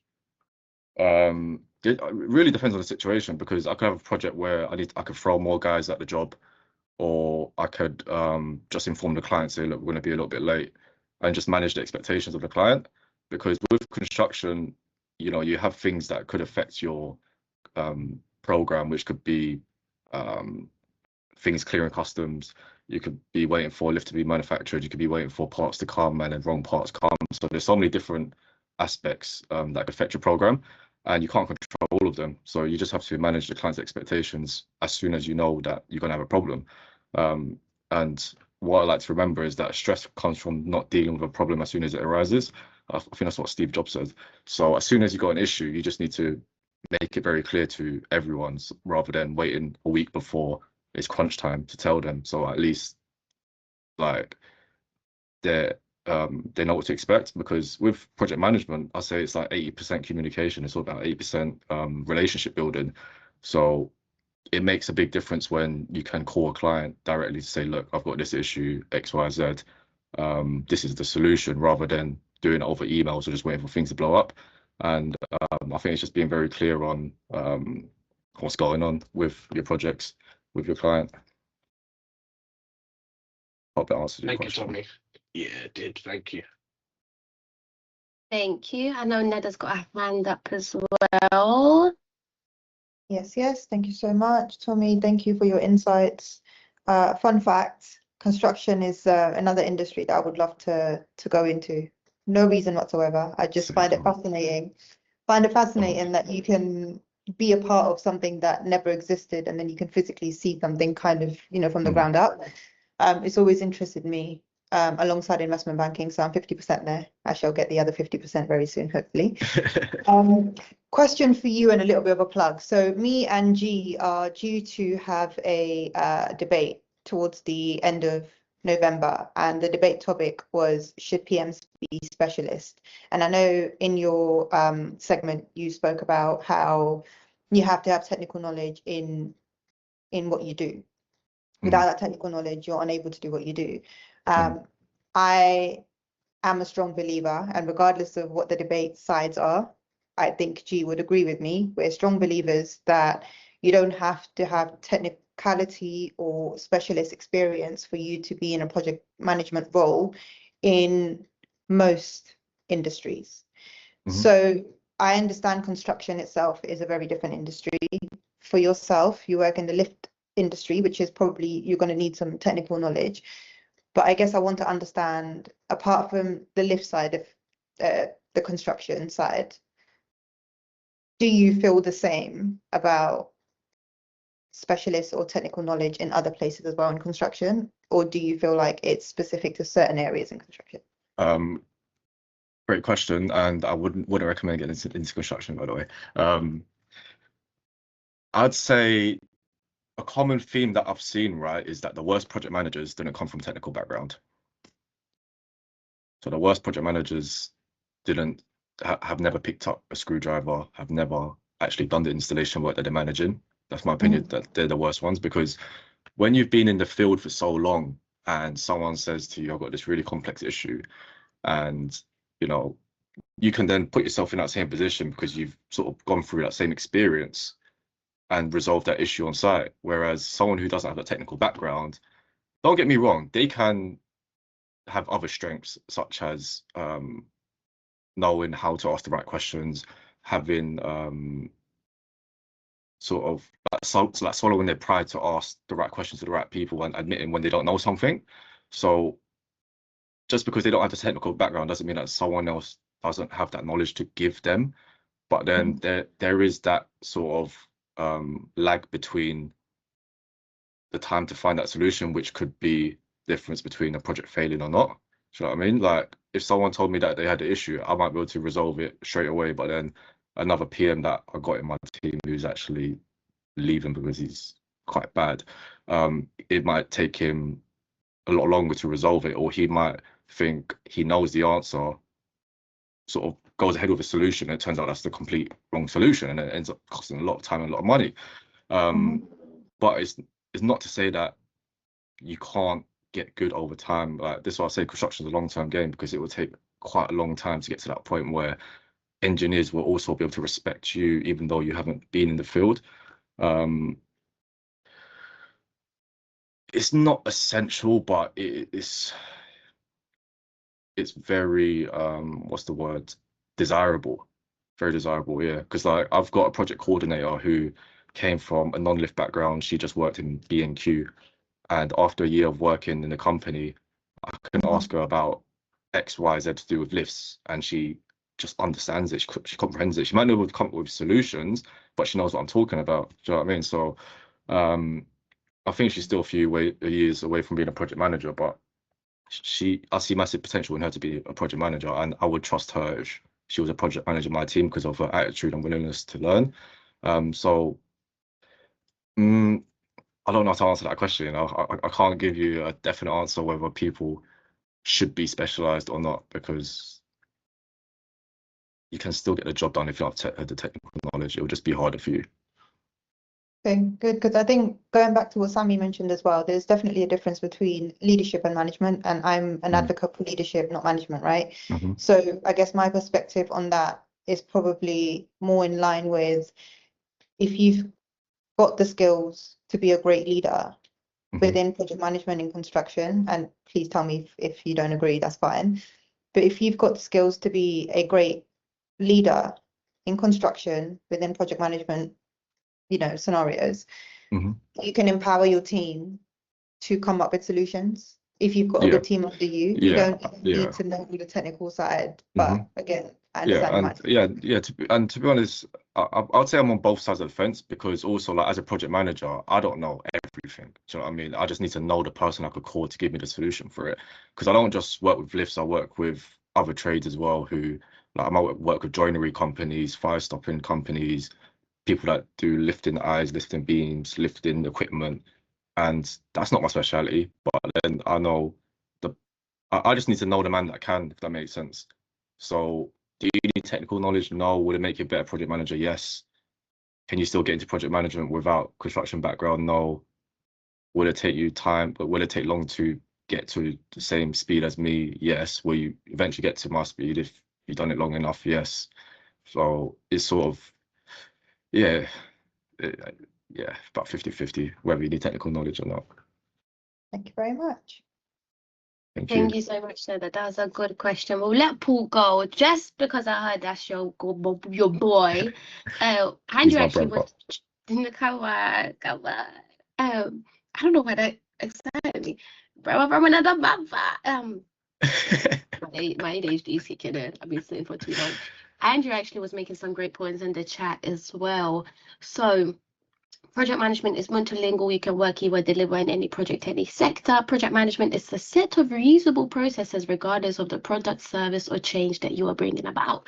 So there's no requirement for technical background. A project leader has the technical skills in the team or supply chain. Exactly correct, Nada.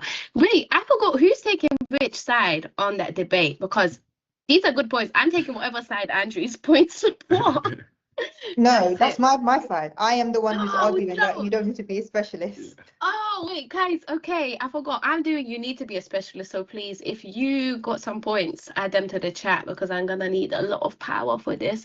And actually, if you remind me at the end as well, I asked that question because construction was my dream career as well. I'm a visualizer. Like the way I see the Romeo one, and I'm like, ah, my people. Anytime a postie comes to the door, I'm like, do you know we work together technically? I'm just a visualizer. So if I walk past Big Ben and I built it, I would have been way more satisfied than all these merger and acquisitions. I do a lot of softwares, a lot of regulation change. It's boring. So I think that's where the fun is, the visualizing. So yeah. Oh, but if you remind me at the end, I'll tell you what the recruiters have been saying because I've been meeting up with them. We'll let Paul go and then we'll continue. So you're ready. I'm gonna let you go next. We had a bit of more agile stuff. People had to drop off, they'll come back. So Andrew, you're next. But we're gonna let Paul go with his amazing question.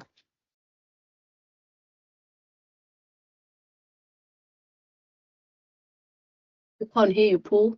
You're muted.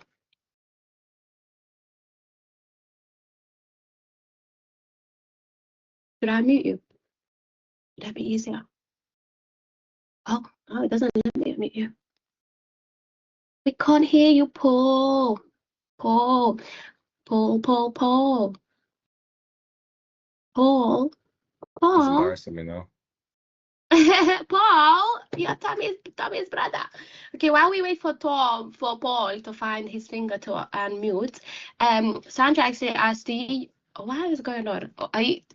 I'm referring my words now. What project management tools do you use to manage your projects? Do you use any? So I'm sure you know this as well, G. In construction, they're very slow with adapting new technologies. They're very, very especially from my experience with the smaller companies and not like the top ones. Well, I've worked for the biggest lift companies in the world and I've worked for some of the smallest in the UK, and they don't really like to push PM tools like Jira and things like that. So yeah, Excel is our best friend. Excel, Microsoft projects. Yeah, like it's not very advanced, the tools that I use. It's really not. For me, it does the job. But I know that my weakness is not having the exposure and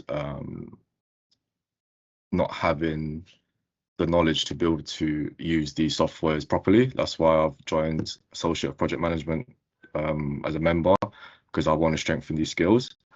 Because when you got G talking about Jira and all this and that, and someone once asked me what's your project management style, I said, I don't know, I just get shit done. And I didn't get that job. But yeah, the guy threw me off when he said, what's your project management style? He said, yeah, I like a bit of waterfall, I like a bit of agile, I like a bit of this and that. I'm like, bro, I don't know what you're talking about.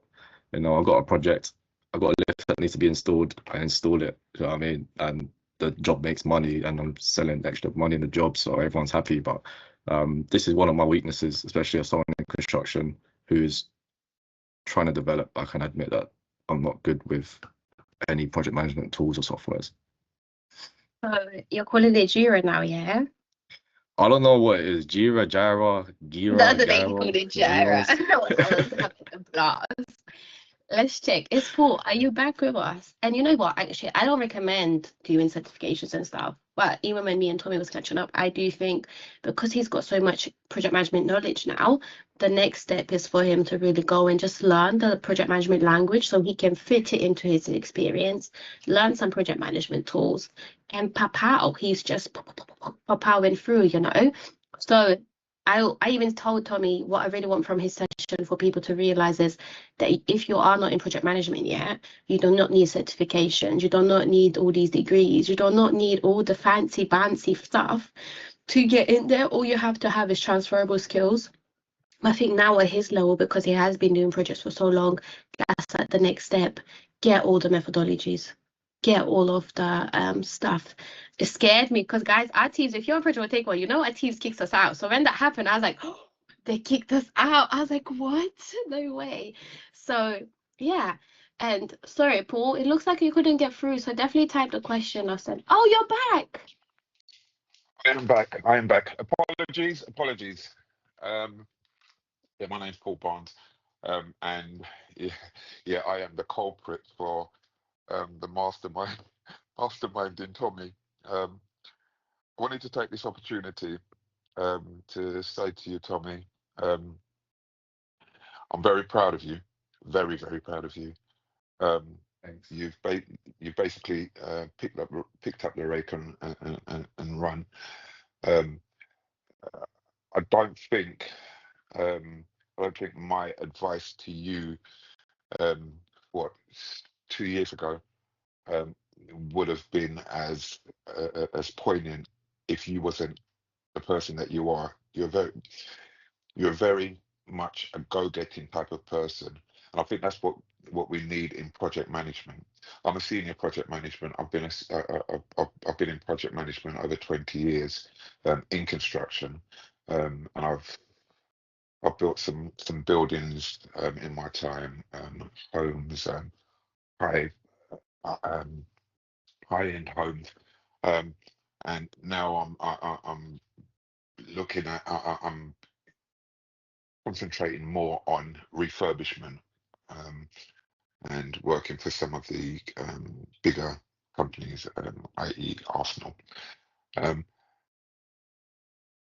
Where what Tommy has said about getting into project management is 100% correct. Without technical knowledge, you're already halfway there. You really need the technical knowledge in construction, especially in order to be able to progress. Project management in other fields, i.e., I heard a lady speaking earlier with regards to being a project manager, sorry, in the NHS. My advice to all project managers who feel that they're not meeting the deadline, you need to remember, as a project manager, you lead a team. You lead a team, and it's an old saying: "There's no I in team." If you feel that you've got weak links within your team, you need to be able to sit with them, try and find out where they're struggling, why they're struggling, how can you help them. You need to have team meetings. You need to be able to lead that team meeting and not let people lead the meeting for you. You lead that meeting. When you're leading your meeting, you have your program in front of you because that date never changes. Your client doesn't want you to come back and say, oh, I can't. Your client wants you to say, yeah, we've had a few issues. However, we've ironed them out and we will be meeting the date. So in a lot of cases, as a team leader, you lead that team to the finish line. No ifs, no buts, no maybes. You have to meet that date. It doesn't matter how many hours you work. You have to meet that date, because what then happens, your client then gives you more work. Yeah, and more work means not only more money, but also it also means you are progressing in your industry.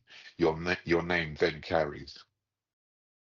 And I can tell the group here this evening that Mr. Luong, his name is carried in his industry. And I'll say it again, I reiterate it, I'm very, very proud of you.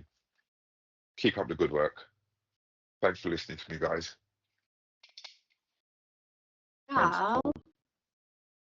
Just thank know you when so you talk much. to him on the phone, yeah, the phone conversations are hours long, as you can imagine. But yeah, thanks, Paul. Love you. You're welcome, man. You're welcome. Feeling mutual. And you know what? I'll always say as well, I appreciate you for giving him his flowers whilst he's still here. I think in general, we appreciate people when they're gone or when it's too late. Or actually even me, like I've been doubting that I put enough effort for Project Takeover and all of this. So I actually been having catch-ups with people for this session because, well, I just, especially if I don't know them before, and people are like, you know what, the things that you're doing, I even made a little TikTok video, like, you know what, I'm that. Yeah, like I'm that girl, I'm that bitch. Like, but I think sometimes we just forget. So I appreciate you for saying something so lovely to him. And you know, I know you've been a huge part of his journey. So wait, looks like in the next quarter, we're gonna get you on stage. Apart from, I don't know if I should even ask this question because this is probably gonna transpire into a whole thing. You know, when you said it doesn't matter what it takes, you need to get us to the finish line, whether it's long hours, whether it's, you know, really I feel like I'm the same, but don't you feel like that's such a toxic trait to have? Like it shouldn't be normalized that we do work such long hours. It shouldn't be we do whatever it takes to the finish line. It's like we do whatever it takes to the finish line till 5, you know, and then I'm guilty of it because then you'll find me sending emails at like 1 a.m. I feel like it's such a toxic trait that we have. Can I just interject there? Mm. And yes, I used to, there was a time where I'd be inclined to agree with you, saying that it's a toxic trait. But we need to remember when we're building a career, there are many more hours in the day, and a lot of us switch off at 5 o'clock, and then we go and sit in front of the TV, and or we go to the pub, or we go out for a meal. There's still plenty more hours in the day where you can build yourself within your industry, and as time goes on, it gets easier. I've been in the industry 20 odd years as a project manager, now senior project manager, and it's gotten easier simply because I've put the hours in at an early stage. I've got a team around me who understand the way how I work, and they work for me, with me, as part of a team. Yeah. I like that actually. You know why? Because I think especially at the early parts of your career, the reason my CV and I've banished, I've elevated, is because if you check something that's not inside my roles and responsibilities, I'm running with it and I'll dash it. Whereas I got a friend and she's like, no, this is not also my roles and responsibilities. Do not even message me about it. So it's like, how much do you want to, you know, elevate your career? The pickle comes, we get lost in that and we continue working like that for many years, and we always feel like, oh, let me just send another email turns into another email. By the time you know, it's like 11 p.m. you know Oh, we've got 3 more questions. However, please, au revoir, pause for now. Thank you so much for Tommy and actually Paul. I feel like this end up, and I love it. Next one, we might have to end up doing it like that. Have few speakers, and then we just pick on people from there's so many powerful people in here. You know what? One thing I haven't seen anyone do in the chat, you haven't introduced yourself, you haven't shared your LinkedIn. This is where you can really meet people that will change your life, that not even change your life in project management world, they may change your life in connections and networking, you know. So I highly encourage everyone to say hello to each other, share your LinkedIns, share your details. What do you do? What projects do you work on? what are you looking for? Maybe specific connections. Maybe that's what I should have started doing that at the start, isn't it? I don't know. Sorry, 2 hours later. But yeah, make sure to drop what you're looking for and people can connect with you. Make sure to drop your LinkedIn's in here. I really want everyone to elevate and grow. And this is what really allowed me to power my career through learning from people around me, you know. And so I know he's no longer in the chat here, but whenever I talk to him, he always says whatever it took him to get to, I don't think he's been working for 30 years, but let's say whatever it took him in 30 years, he wants to make sure people do it in 10 years, you know. And I learned so much from him.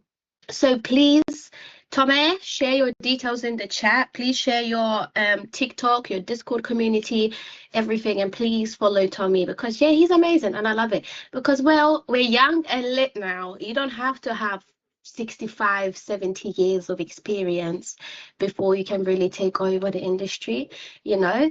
So, yeah, thank you, Tommy. It was beautiful. And we shall definitely Thank get a you. session with you in as well. Thank you. Appreciate it. Perfect. Thank you so much. Now, next, one of my favorites. Why? He is actually one of my favorites, but because this was one of the first project management professionals that I met at the start of my career. I believe we met when I was getting an APM award for the educational ambassador. I believe, but if it wasn't that event, we definitely met on No, one it of was the it events. was that event. It was that event. It I was? scootled up smiling to pick up your little gong. Yes, I Come remember on, that one. Yeah. you're Yes. doing well, Angie. And you know, I am so impressed with your portfolio and everything that you've done. I learned from you so much at the start of my career. I'm still learning now as a senior, and I'm forever grateful to have met you. And you know, Andrew's the founder of ADM Project Consultants as well, and he's got over 30 years of experience in leading massive global programs in defense and technology. And actually, he really specializes in turning around failing projects and building high-performing teams. Welcome, Andrew. We're so excited to have you today. Oh, well, thank you very much. I've been listening to some of the conversations with great interest and whatnot. So good afternoon, good evening, isn't it? It's dark nowadays. Look, to be honest with you, I'm going to do a quick presentation. If any of you want to come and listen to me, I do various things, but some for the APM at lunchtime webinars. I've just come back from the annual project controls exposition at Wembley yesterday, where I was judging of 4 or 5 categories. I didn't speak this year, but I did have a good look round for a change. So good evening to everybody. I just want to say that I think there's a lot of hatred and a lot of nastiness in the world today. So I haven't gone down the route of anything serious in my presentation here, because I think actually we all need a bit of a break from the hatred and the things that we see on the television all the time, which are a bit depressing. And one of the reasons why we don't have the news on much in our house anymore. But I'm going to tell you a story about project management, and I want you to come on a little journey with me. I'm going to leave you a little dilemma at the end. The answer is on our website. So please sit back, relax. I'm going to tell you all about project management. So here is my presentation. Let me just make it big. I do have all the qualifications. For those that say you don't have any, I've got an MBA. I teach at universities. I'm on the board at universities. I mentor people. Today I've been mentoring the managing director of a company and his board. So I do have all of these. So I do have a slight view on whether these are useful. Let's have a bit of a smile to begin with. I've been around looking at things, and today I was with an organisation. And a funny thing that they said, that they come from different places, and we have a definition of an organisation as a group of people who work together in a structured way. But I often think sometimes that an organisation is a place where people get promoted until they reach a level where they can't do any more damage. Let's have a look at some more. Do you remember this one? This is straight out the project management playbook. Application of processes, methods, skills, knowledge and experience. Note it doesn't say technical experience. To achieve specific project objectives. And I think probably a better definition is trying to follow conflicting processes and methods from different places. For anyone who's ever tried to follow these from the business management system, obviously written at different times by different folk who didn't know each other, with no idea what they were doing or why. And the last one is all about a project professional. And nice one here, recognise management principles, knowledge, skills and behaviour. But I think really we all are an imposter. Even now, and one of you mentioned imposter syndrome before. Everyone gets imposter syndrome. Even now, as I'm driving somewhere to do something I've done many times before, you think they're going to rumble me when I get there. They're going to find out that I don't know anything. And I think a project professional is part imposter who can juggle priorities, talk through endless PowerPoint slides, speak slowly and calmly, look positive, appear in control while panicking inside, and seen as part mad, part therapist, part miracle worker, and mostly knackered. And my last one, just for a bit of a smile, is everywhere I go now, people say to me, project management will soon be replaced by artificial intelligence. And there was a bit of me that said, well, I wish it had hurry up. But let's just remember, a fool with a tool is still a fool. AI will take away some of the mandrolic stuff that we do, but it can't replace us, and it can't replace the thoughts and the behaviours that we have. Now I'm going to talk to you here. This is a young lady. She's called Ella Stevenson, and she appeared on The Apprentice in 2015. It was on the second series of The Apprentice in 2015, and she went live on national television and she said this: I don't think you need to have a knowledge of anything to actually be good at your job. I think it's all about convincing people that you do know what you're talking about, even if you don't. Now, it struck me this for a couple of reasons. One, seriously? And then two, having thought about it on the drive home, I was actually thinking, well, maybe they're right. Maybe if you just convince people that you know what you're doing, they'll leave you alone. So one of the things I wanted to talk about today is people often come to me, say, I've got an interview, Andrew. What will make the difference at the interview? And I forget all the stuff about being yourself and going well dressed. This is a technique. If you get asked the question, what are you going to do if you've got the job? Okay, this is called the Sloan technique. It's actually called the incomplete leader, but we'll leave all that aside because it'll take me 20 minutes to explain all of that. If you are going for an interview and somebody says, if you get the job, what will be the first things that you do? Or if you're very, very forward, you'd just like to say at the end, by the way, if I get the job, this is what I would do. The first thing when you are going to get a new job, whether it be one that you're actually applying for, or it's one that you are actually being sent to, you want to make sense of the project, the organisation it sits in, where it is located, because we all work geographically dispersed nowadays, who the stakeholders are, what the outcomes are going to be, how it fits in with the overall strategy, the environment it operates in, both a legislative and regulatory one, and governance, and where you fit in that project. Make sense of the project, understand the context. The next thing you want to do is you want to go and meet the people that you're going to be working with, the stakeholders. And what you want to do there is listen to them and understand what their roles are, what their values are, what their hopes and their fears are, where they come from. And then you want to talk to them about you, about what you've come from and how you're open to ideas. And you try to connect with these. So we made sense of the project. Now we're making sense of the people. But really that isn't enough, because project management is not really project management. Most of it nowadays is project leadership, because we outsource a lot of the work that we do because it's not core to our industry, or we give work to other people that we don't directly control. So we have to create what we call a vision of what good looks like, the future. And you want to either do that as a project board or a statement, or you agree it with the people and you create that sense of understanding why we're delivering this project. And then you talk to the stakeholders and make it shared. This is what I think we need to do. This is where we are now. This is where we're going. This is the vision.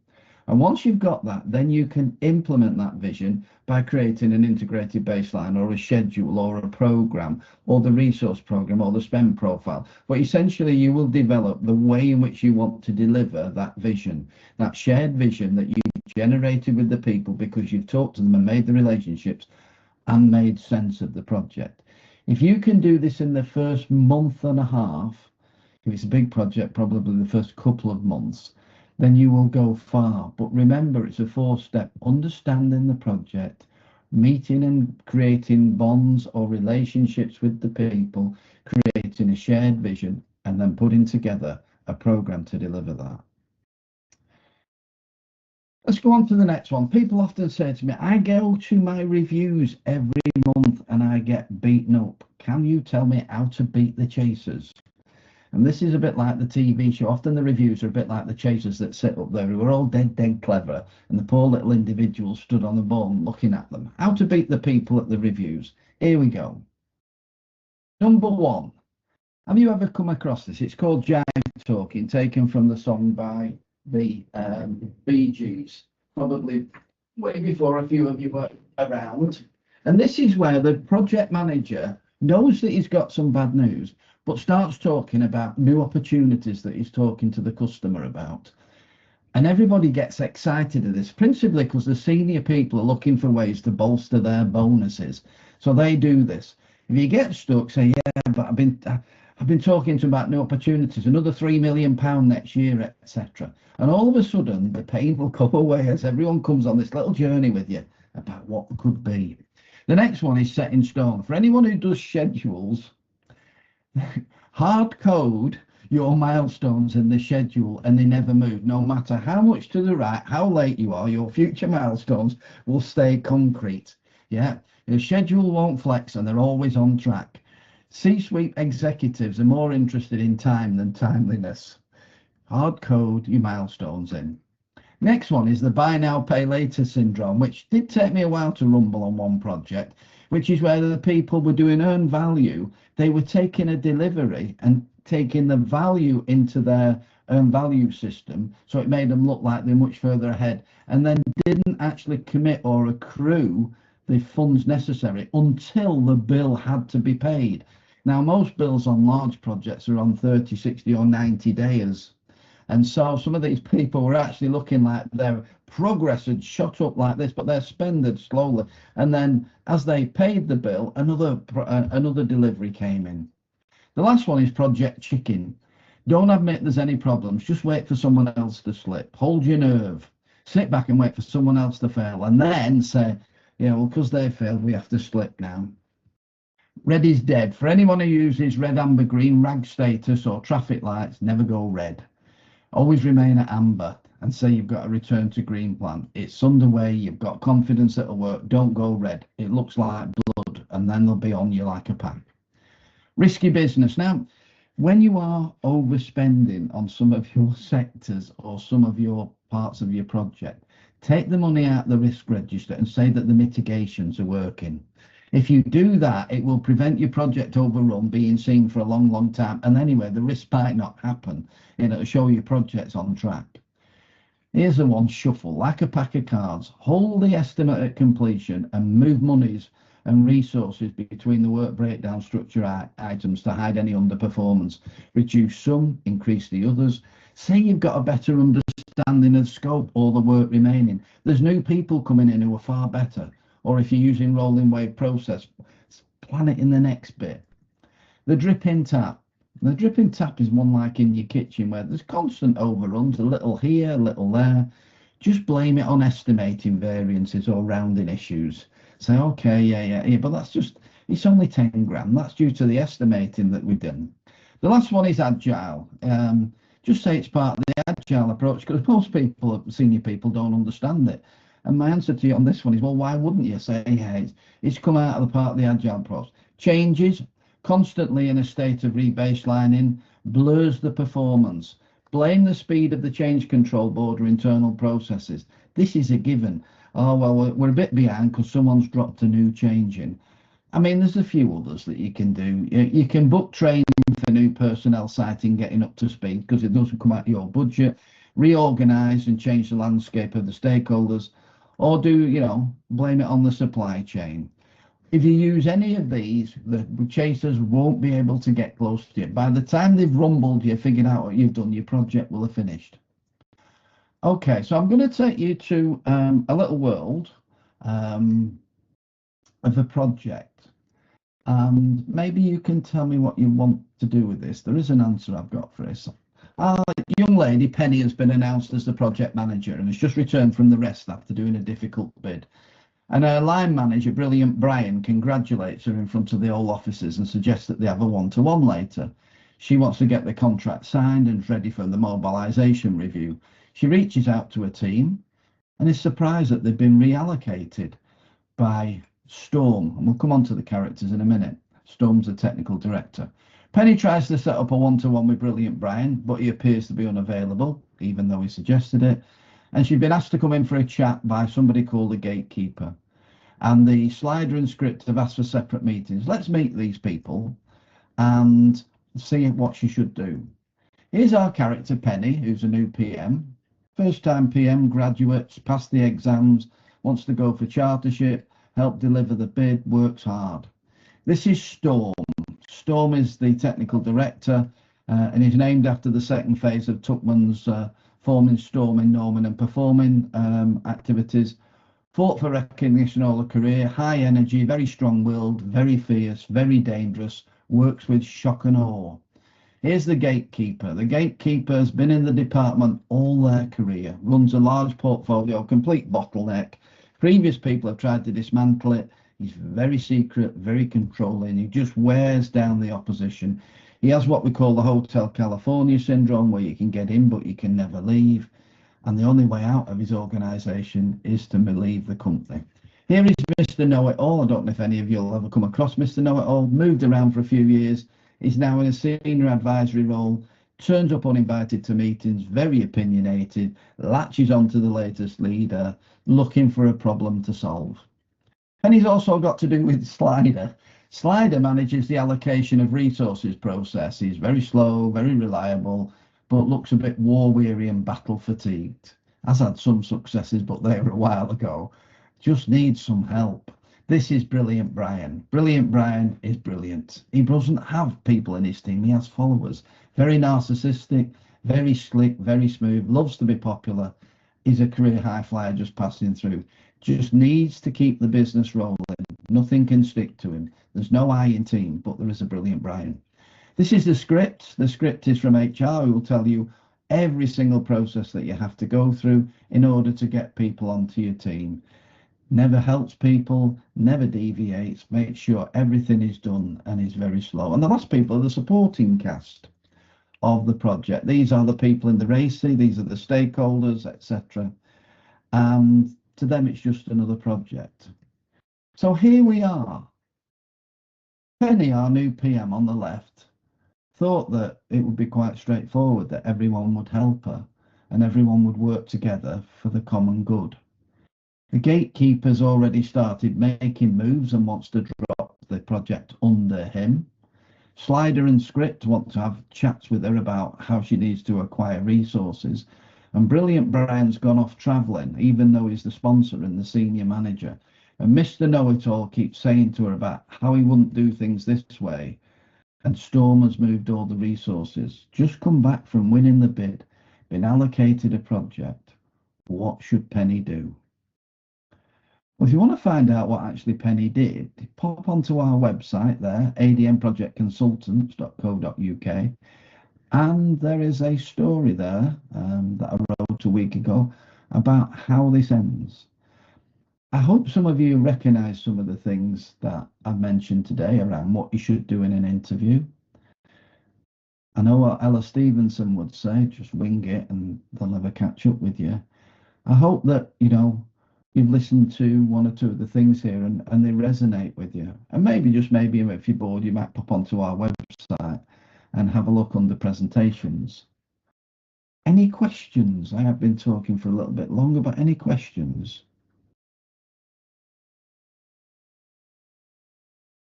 That was really good. I enjoyed it. Oh, sorry, go on.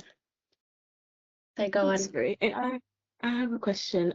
For anyone who's like really starting out with no background, I know a lot of people have given their own opinions, but what would you say would be like the best way to like go about it from your perspective? Go about what? Delivering that project? No, just like applying for, well, not in terms of this, but like applying for like roles within entry level PM.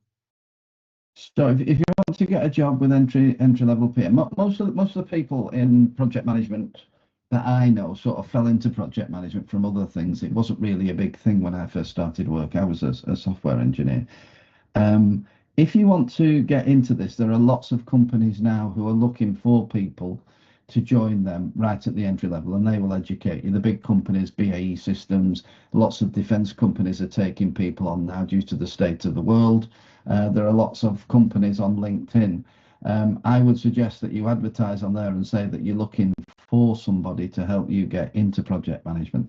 There are various courses that you can do. And if you want to get into it, you could join the Association of Project Managers and as an associate, which is free, and you'll see all the adverts on there, etc. And you'll see all the professional bodies. You've just missed by a couple of months the Women in Project Management conference, which happens in September, October time. But there are lots of opportunities for people who want to go into project management today, and they're advertised all over the place. And they're not bad salaries, to be honest with you, to go in. It is a bit of a journey to get there. But once you're in as project managers, and there's a great call out for project managers at the moment, it is an interesting career to have. Yes, thank you. Could you just say the association something something? I didn't get the last two. Association of, it's the APM, the Association for Project Managers. It is the associate. You got it there, haven't you? Yeah, it's there. For project managers. Yeah. It's the only chartered institute for project managers in the world. Would you also agree? I always tell everyone, no matter what our thoughts are on the community, if you want to get into project management, you cannot avoid APM because there's such a big part of project management within UK. I feel like if you want to get into project management, if you are in project management, APM is just a no question. So there is a mentoring scheme on there that you can go on, and someone you can. I mean, I'm on it, and I mentor people on there, and someone will pick you up and do one-to-one mentoring with you and help you get a job in project management. That's what we do for people. You just join that and go on there and sign up to the mentoring thing and pick somebody, and effectively, can you flash up the website? Just flash up the apm.org.uk website. It's on, or drop their website in the chat. Yeah, I'll drop it in the chat for everyone. I think we've got a few more hands. Who's next? Stacey?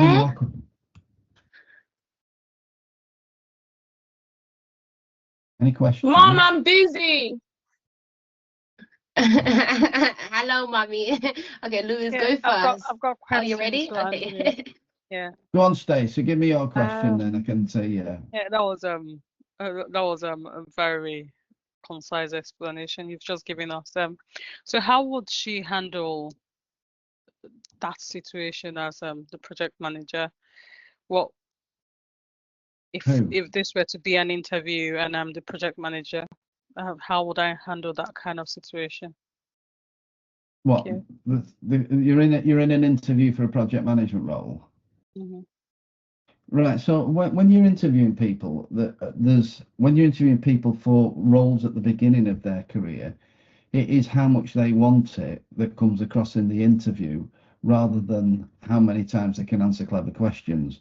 And in many ways, it's about people wanting to do something is greater than their knowledge, and that is always the same at the beginning of your career.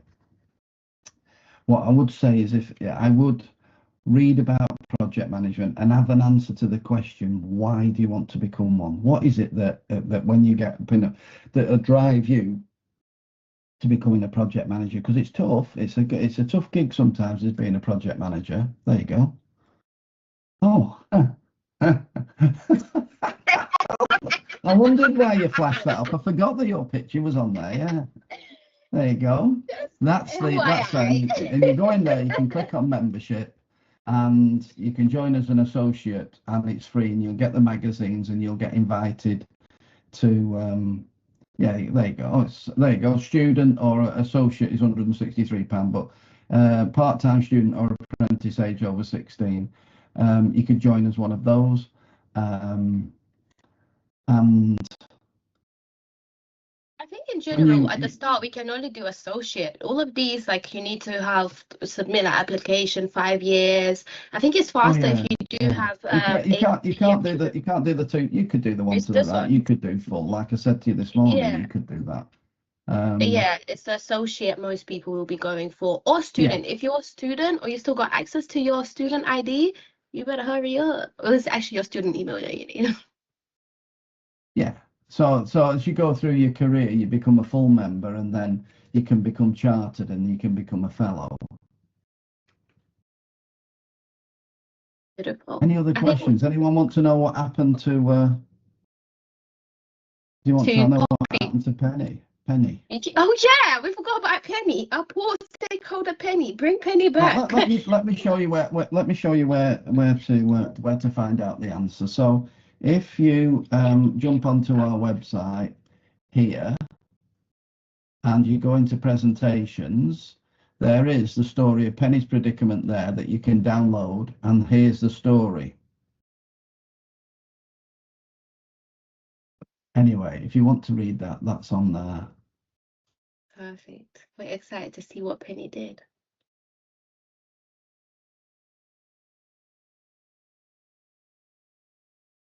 Did Andrew freeze, or is it me that froze?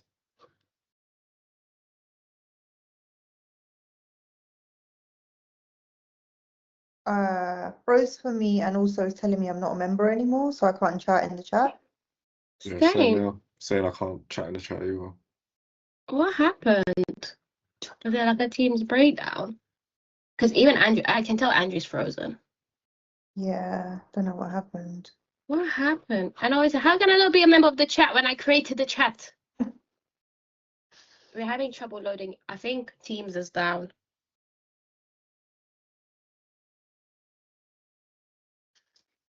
Oh, sad times. Anyways, I mean, I can add a comment. If I was Penny, I'm leaving. I'm walking out that building immediately. I am not working there. There are better opportunities in life for me than to cry and be stressed out in that situation. No way. Right? Penny, Can poor I Penny. ask can I ask an open question to everyone?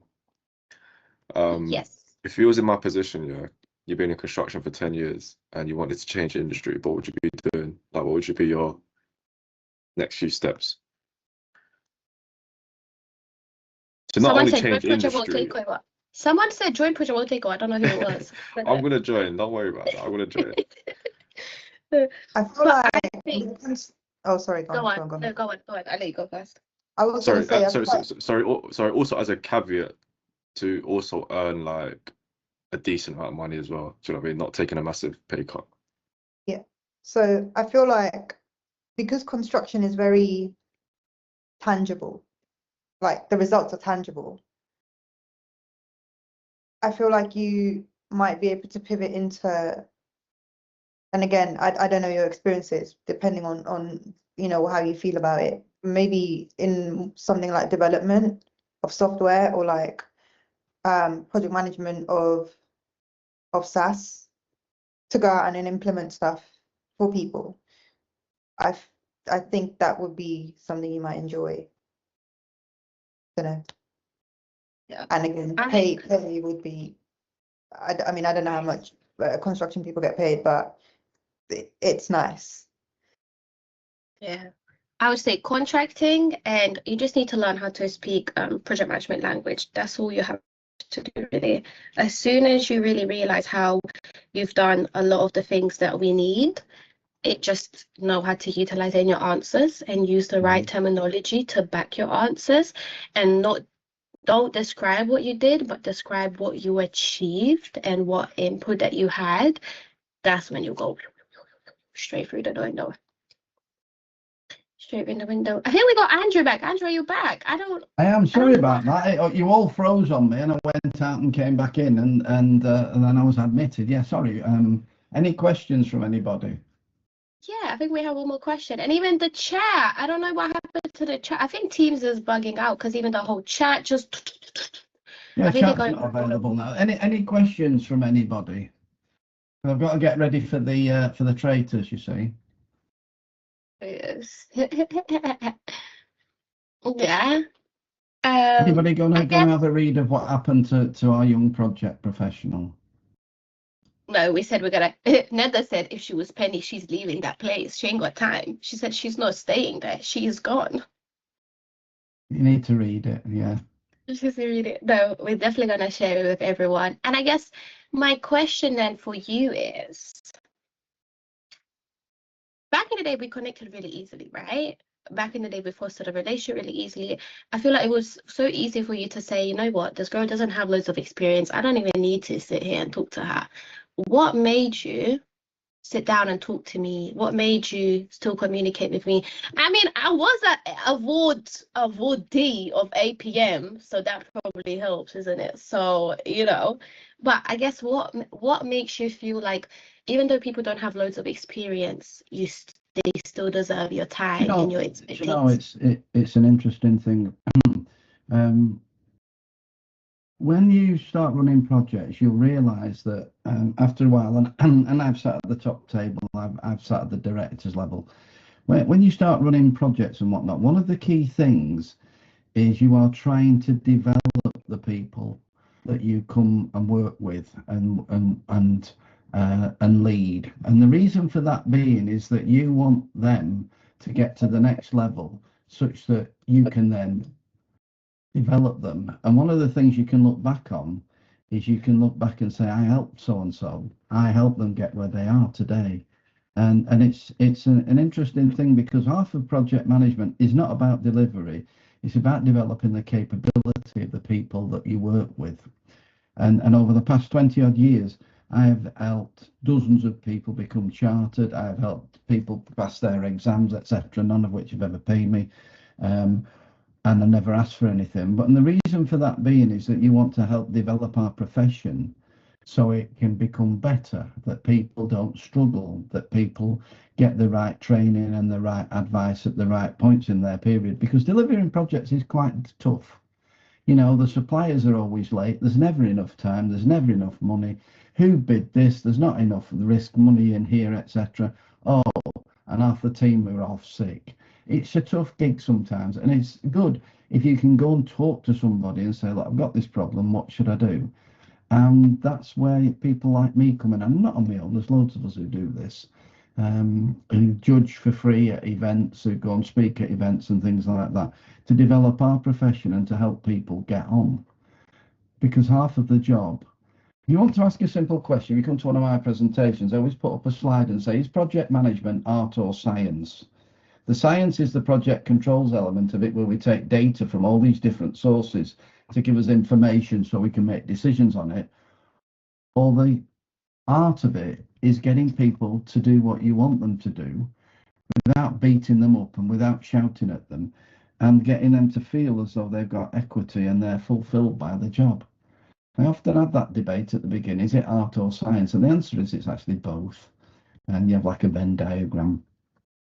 And a part of project management is developing other people. I like that. I like that. And I think that's a big thing, isn't it? And I think I was working with someone that actually said they're scared to develop people because what if they leave? Actually, no, I'm lying. This is a quote. I don't remember who though. Someone needs to ChatGPT it. Someone was like, are you not scared to develop your people? What if they leave? But he was like saying, what if he doesn't develop with people and they stay and now you're working with people who are not developed, reaching their potential, you know?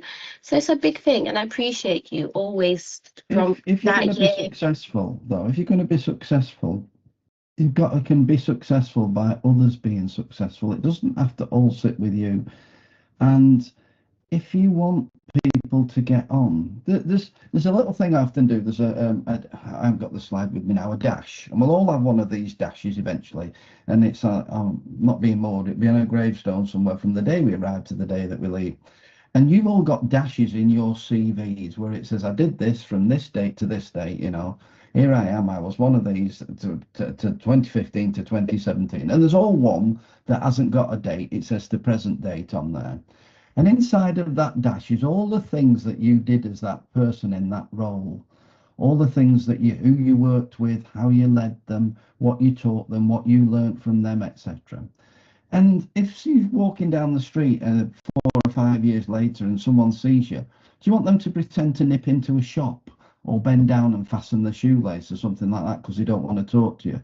Or do they want to come over and say, thanks for the advice you gave me, I'm working here now, and blah, blah, blah, and I couldn't have done it without you. Now, I know where I'd want to be, and it wouldn't want to be the one where they're thinking, I'm sure I've just seen Tommy or I've just seen Stacey over there. Oh, they've gone. I must have been dreaming. And you're hiding behind a car or something like that. And so I would say that you want to look at yourself sometimes and look at your little dash and think, am I doing the right things both for me and for other people?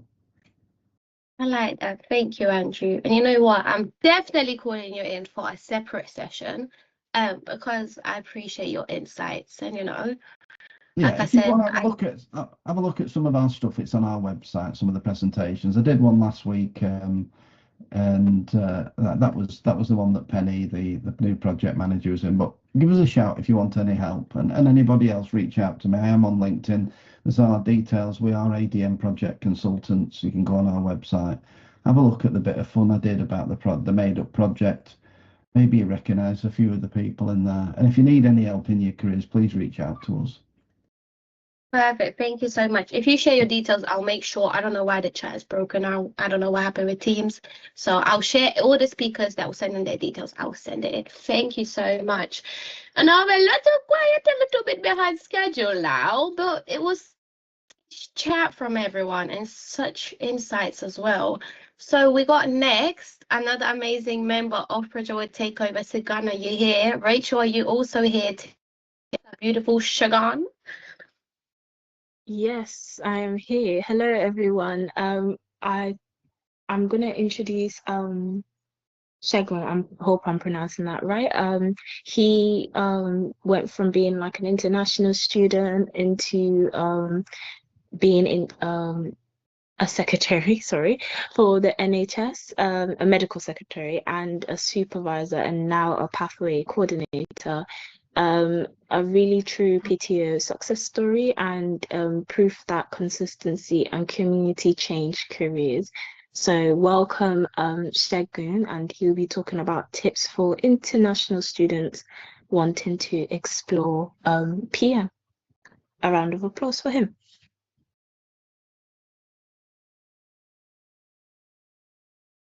Are you ready?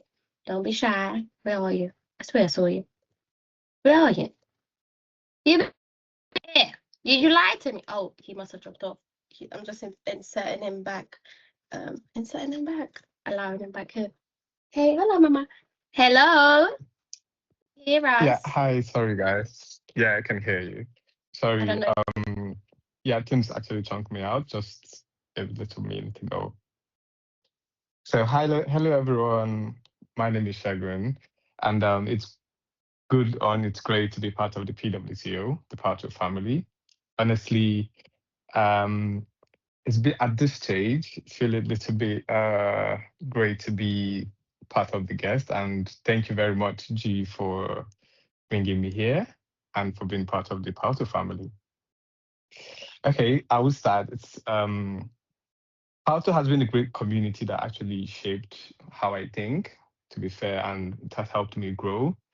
Um, and it's a great and exciting journey for me to be able to share my journey from arriving into the UK, being an international student, to landing a role with the NHS. And it's been a progressive journey from being a medical secretary and moving forward to being a supervisor.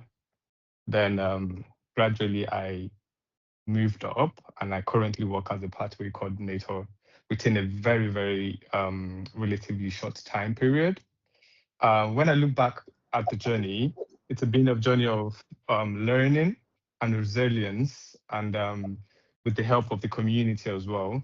That's been a big part of me being able to move forward. I came to the UK to study MSc Management with digital marketing, just like many international students. I arrived actually full of dreams but also with a lot of uncertainty, which was about work and culture around and how to truly build a career in a new system. After my journey, just like every international student, the usual is a big challenge of job rejections, a lot of unfortunately, and also adapting to the new expectation. Um, Trying to figure this out was how I got connected, and I joined PWTO community, which started as a learning and a great community that really changed my mindset and led me to being the way I am. Joining PWTO family was a game changer for me. It wasn't just a group, it was a network of like-minded people who genuinely wanted to see each other grow and also want to help each other. I attended the section of project management and stakeholder engagement in general, and also the leadership and the effective communication. I learned about the framework like the Prince 2, the Agile principle, and how to apply all of this in context. So beyond the theory, PWTO gave me something more valuable, which I would say is confidence. And also hearing each member's story of transitioning and growth made me realize that I wasn't just alone in the journey. It was it motivated me to keep improving my skills and putting myself forward for opportunities, which was how I would say um, allowed me to be able to break through in my in my um, in my place of work, because as a medical secretary, I moved forward to being an outpatient supervisor, whereby I was in charge of the whole of the clinic, and I was supervising the staff members. I was like the team lead and being able to coordinate all of that.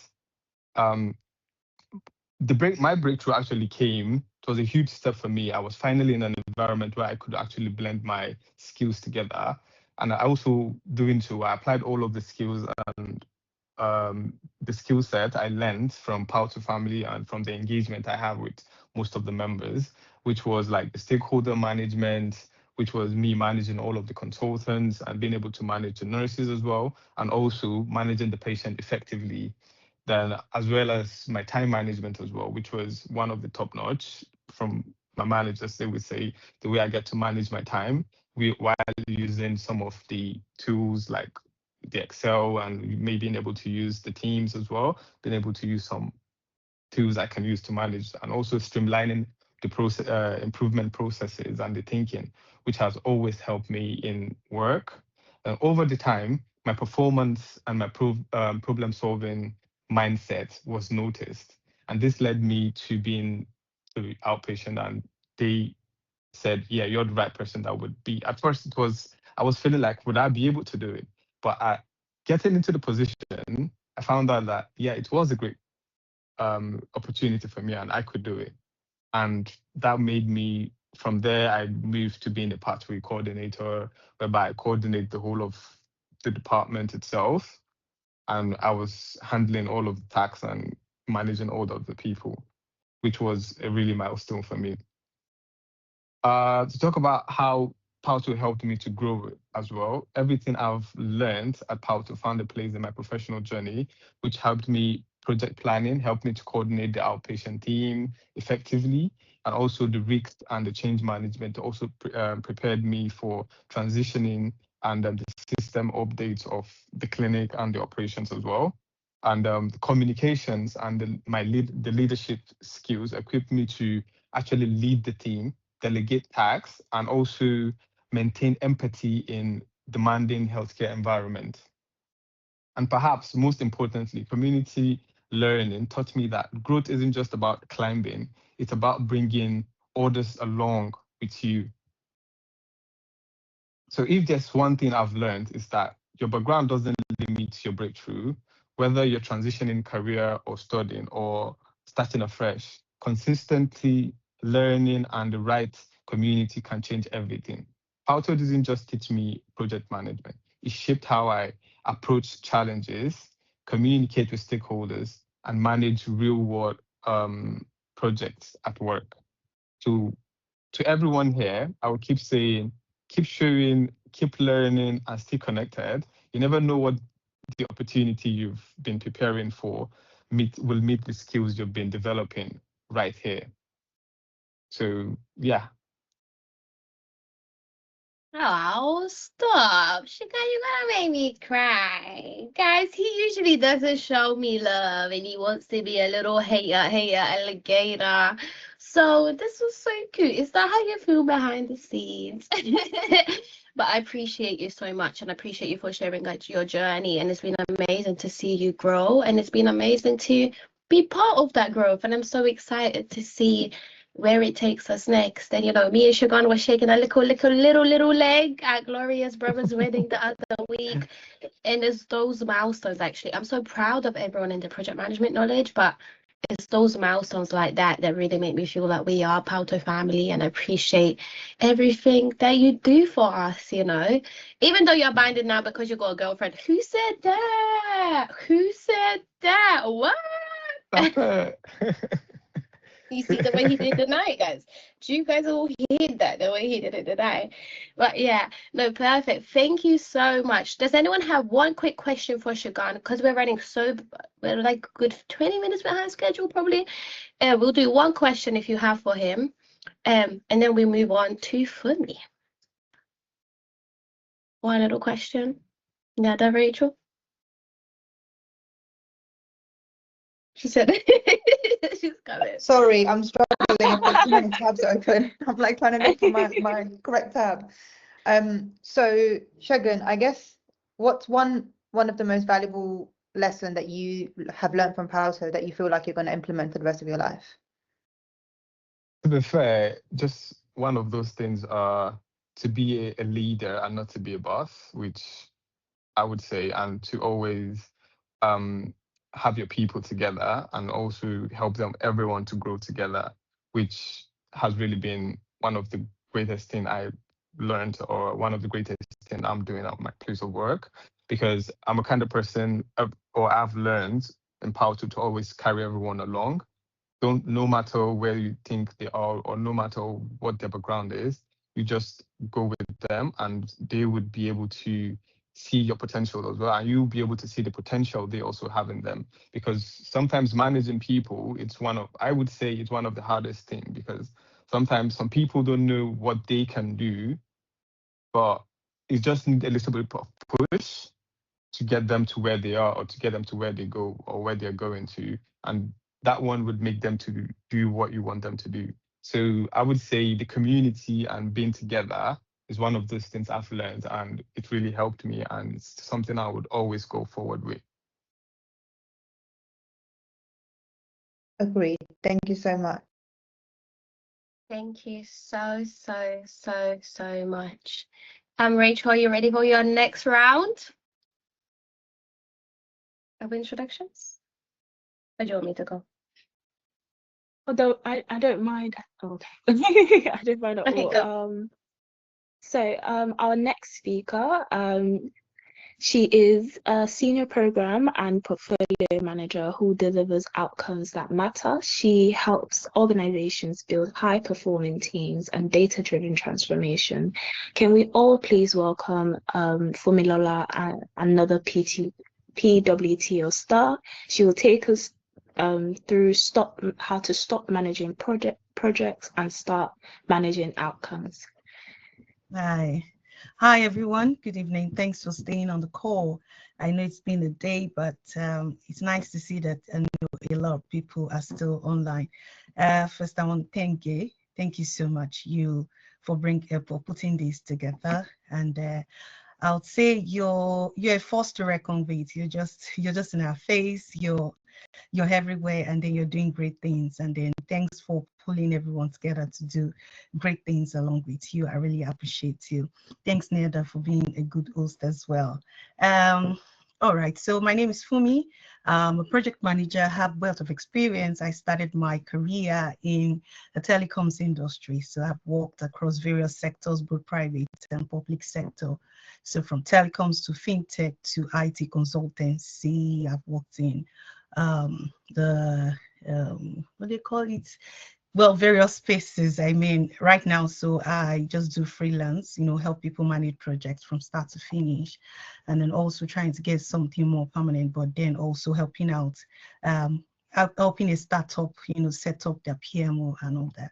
Yeah, so I'll be talking about stop managing projects, that managing outcomes, and I'll say that Gail said a lot of things about, said so many things today that that were part of what I wanted to say, and likewise Andrew. So it seems like a lot of us have quite kind of said so many things that I would have also mentioned, but then so I'll just make my mind very short. So, and I want to start by telling you a short story about a few years ago when I was working in a fintech company. So because I moved from telecoms to fintech, it's quite different. But then based on my technical background, so I was able to pick up projects on time. So you know how it is, you want to manage projects on time, within budget, and then also make sure that you understand the scope, and then you're managing your project to scope. And on paper, it looked kind of perfect. I was, making all the meetings, getting all the stakeholders together, the technical guys, they were online with me. I mean, everybody were like okay with what I was doing. Then a month later, the business called and said my project was a failure. I mean, since it was fintech, so it was like a program. So it had ATM delivery, it had POS. So I had to, deliver like a lot of POS to that financial organization. Then ATM machines to be installed in various locations, and card payment platform, like that. So at the end of the day, I realized that I think it was my POS, the POS that I delivered, they were not fit for use. And then I was like, why, how come this out? What happened? Yeah, we tested the POS and everything went well. But that moment changed how I saw project management, because success is not in delivering outputs, is in delivering outcomes. So it's not about delivering, yes, saying, yeah, you've delivered on scope, you delivered on time, and then, yeah, the budget is fine, but then what you delivered, is it fit for use? So if that it's service, whether it's a product, whatever it is, make sure that whatever you're delivering is fit for use. Now let's circle back to when I started our project. Now one thing that I want all project managers on this call to know is this: what makes you a strategic project manager is, from the beginning, if you're managing a project that has to do with a product that users would use, you need to understand why you're delivering that product. Why does your company want to deliver that product to their customers, or probably maybe deliver it to maybe even within the organization? Why? So you need to understand what the business case is. Why are we doing this? The vision behind it. Now, if you're a project manager that will be working with business analysts, that will be working with product managers, you need to understand the vision, the requirements. Now, when they're speaking their own language, you must be able to pick it, you must be able to understand it. Don't be a project managers that will be around business analysts and they'll be saying things about high-level requirement gathering, requirements or low-level requirements, or process design or product design, and you're not able to understand what they're doing. So be the kind of project manager that would also understand bits and bits of what everybody around you in the project team is saying. All right. So let's continue. So most of us as project managers, we are trained to obsess over three things, and there are deadlines. Yes, we must meet deadlines. There's timelines. Everybody keeps pushing project managers for timelines. You must deliver in 2 weeks, in 3 weeks, in 4 months. Yes, it's good. Then also budget. You don't want to overspend. You want everything to be within the budget. And then scope. You don't want any form of scope creep. And yes, these things matter, but they are not the full story of what delivering projects are. Now think about it. If you can deliver a new system on time, on budget, with every requirement on check, and still fail if nobody uses that product, then you have failed. If the product is not fit for use, if the service is not fit for use, you have failed. And that is a trap of managing projects instead of managing outcomes. So from the beginning, so we circle back to the beginning. What is the outcome? Now, the people who I'm sure a lot of us are, listening from our devices. I'm sure they had looked at that product and say, yes, with this laptop, people would be able to do a lot of things. You would be able to access the internet. You would be able to access your emails, then probably, do one or two things that we're doing right now. Also use cameras on it. So this is the outcome of the project manager who managed the delivering of this laptop or whatever device that you're using. Now, it starts from the question, what are we doing? What are we building? Why are we building it? Why are we delivering this service? Why am I implementing this product? Now, as outcomes, if you launch a new system, an outcome is when we launched this system, it reduced so and so. It led to this, it led to that. So the outcome is quantifiable. Every outcome in project management must be quantifiable. And let me tell you a little story about quantifiable results. Even your own service as a project manager quantifiable. If you're managing projects, you must be able to say, by managing this project, it led to 25% increase in stakeholders management, or it led to, whatever. So you must also be able to quantify your own service or your own input as a project manager. Now, let me give you a few tips. So as project managers, our role is to keep drawing the line back to value. Everything we do lines back, must be drawn back to value. And because when you can speak an outcome, then you stop being seen as an administrator. You stop being seen as someone that is just chasing outcomes, chasing people, and then start being seen as a strategic partner in the organization. Add an outcome line to every project report that you're giving. Don't just say this has been delivered. Say this has been delivered, and it means we can now assess this. We can now assess this, and what has been delivered has led to 70% or 20% quantifiable results. Now you're talking about outcomes. Measure adoption, not just delivery. Whatever you're doing, even if you're doing agile, using burn down charts, yes, they are great, but make sure that everything you're doing is improving lives, is improving something. You're working towards improving someone's life or improving a service, or a product is being used to improve or to produce an outcome. Now, in closing, I just want to say, anyone can deliver a project, but great project managers deliver outcomes. So next time you're probably speaking to your project sponsor, or you're speaking to your program board, or delivering a project report, make sure that you are adding all the outcomes. Yes, you would be giving your report, but make sure you have quantifiable outcomes. And I just want to say again, I just want to repeat again, please, as much as possible. Now, what goes into your CV is, I managed this, I did this, and it led to this. Those are the outcomes. Don't just put them in your CV. Make sure while you're managing your project, you have all those quantifiable results there, so that when you tie it back to your CV, you're speaking from what you've done. You're not just speaking from what ChatGPT or probably maybe what you've gotten from somewhere. Thank you very much. So I'll take your questions. If you have questions, please just shoot. No, thank you so much. I appreciate it. Guys, also, Fumi has been, but I've never kind of seen her face. So she's been here the whole time. And I texted her, like, are you here? Like, I saw Fumi, but I was like, that's not the Fumi that I know, So it's funny how even in the community, you just don't know what people look like. So I'm like here starstruck, like, oh my God, it's Fumi. So thank you so much. And that was really, really good. We'll take one question due to the time. I know we were supposed to finish at 8. We're definitely going to run behind 20 minutes because we've got a few more speakers. So please, if you've got some time, and I appreciate everyone that stayed. I know we basically started as like a 50. Now we're like halfway through. So these are the strong soldiers that stayed behind. So I appreciate you. And I know Grace has a question. Grace, I know. I also always confuse Grace because she wants to be Grace in one thing, Stacey another thing. She's then another thing on LinkedIn. But as soon as I saw Stacey, I was like, that's my Stacey, that's my Grace. So the floor is yours, Grace. Thanks for your presentation, Femi.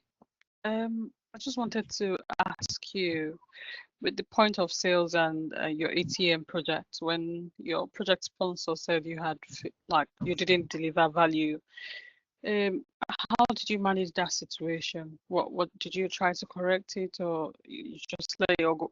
Did you do any lessons learned? What did you do? How did you manage Yes. it? Thank you very much, Stacey. Yeah, so I always do lessons learned, and also if you're working anywhere and if they don't have a lessons learned system in place, make sure you as a project manager, you get your templates. You can also speak with Glee. I know Glee has she has access to a lot of templates. Make sure you have your own templates that you're using to also manage and deliver your project, and keep, you know, your own project outcomes as well. All right, so at that point where what I delivered was not fit for use, and then my project was tagged as a failure, what I did was to circle back to why I did that project, the vision. I went back to the scope document to look at what, after implementation, what is my post-project plan. So after the project, I was supposed to also train the users. So there was training to train the users on how to use that point of sale device. So which at the end of the day, but when I delivered the point of sale, when I delivered the POS, I just said, okay, it was fit. And I ticked off all the boxes and said, yeah, completed. Whereas I was supposed to also train to make sure that even while the users are using it, I'm checking with them, I get feedback from them. So until when the desired outcome of that project is being satisfied either by the customer or by the project sponsor, your project is not completed. So you can't. So I mean, what I understood was that I can't just deliver the project, the POS, and then leave it and say I've delivered it. Come back to the office and tick off, yeah, my project has been completed. So what I learned is, even up to BAU, I'm still on the project, still making sure that yes, what I've delivered is fit for use. The desired outcome is fit. The desired outcome that the organization wants is being achieved. Yeah. So I mean, I didn't take it with, well, I wasn't angry. So what I did was to just go back and then start, I circle back to why did I do this? What went wrong? And then I corrected everything.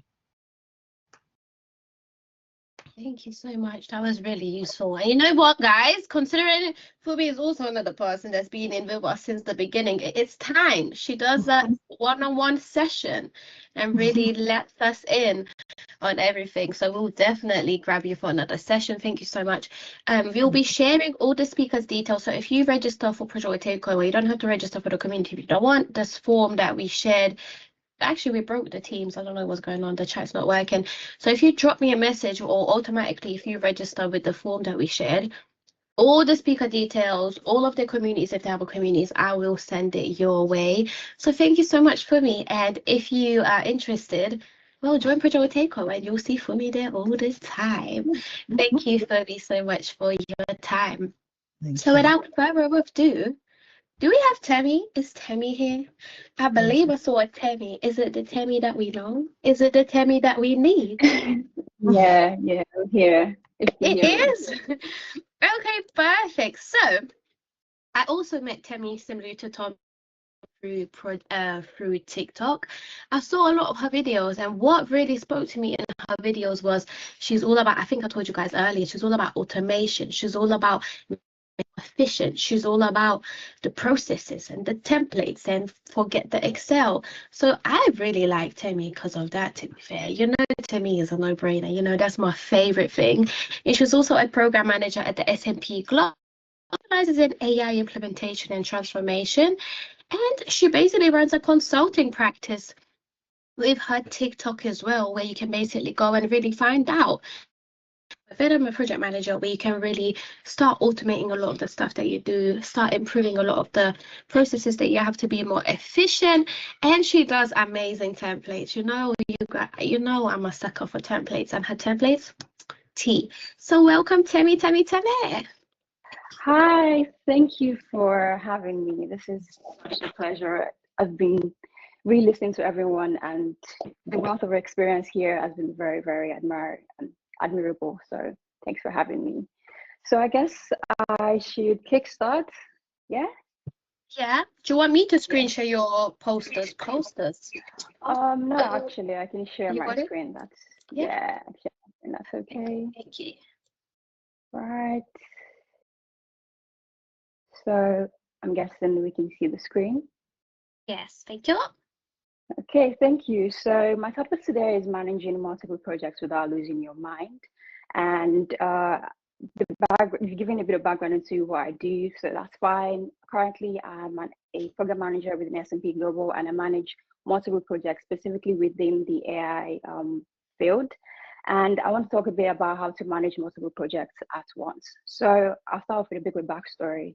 A few months into my role as a project executive in my previous company, my manager asked me for a quick update on the 4 projects I was managing. And this should be a simple question. But at that moment, I froze because I had updates in different platforms, I had different project trackers, and I didn't have a single view of what was going on with my project.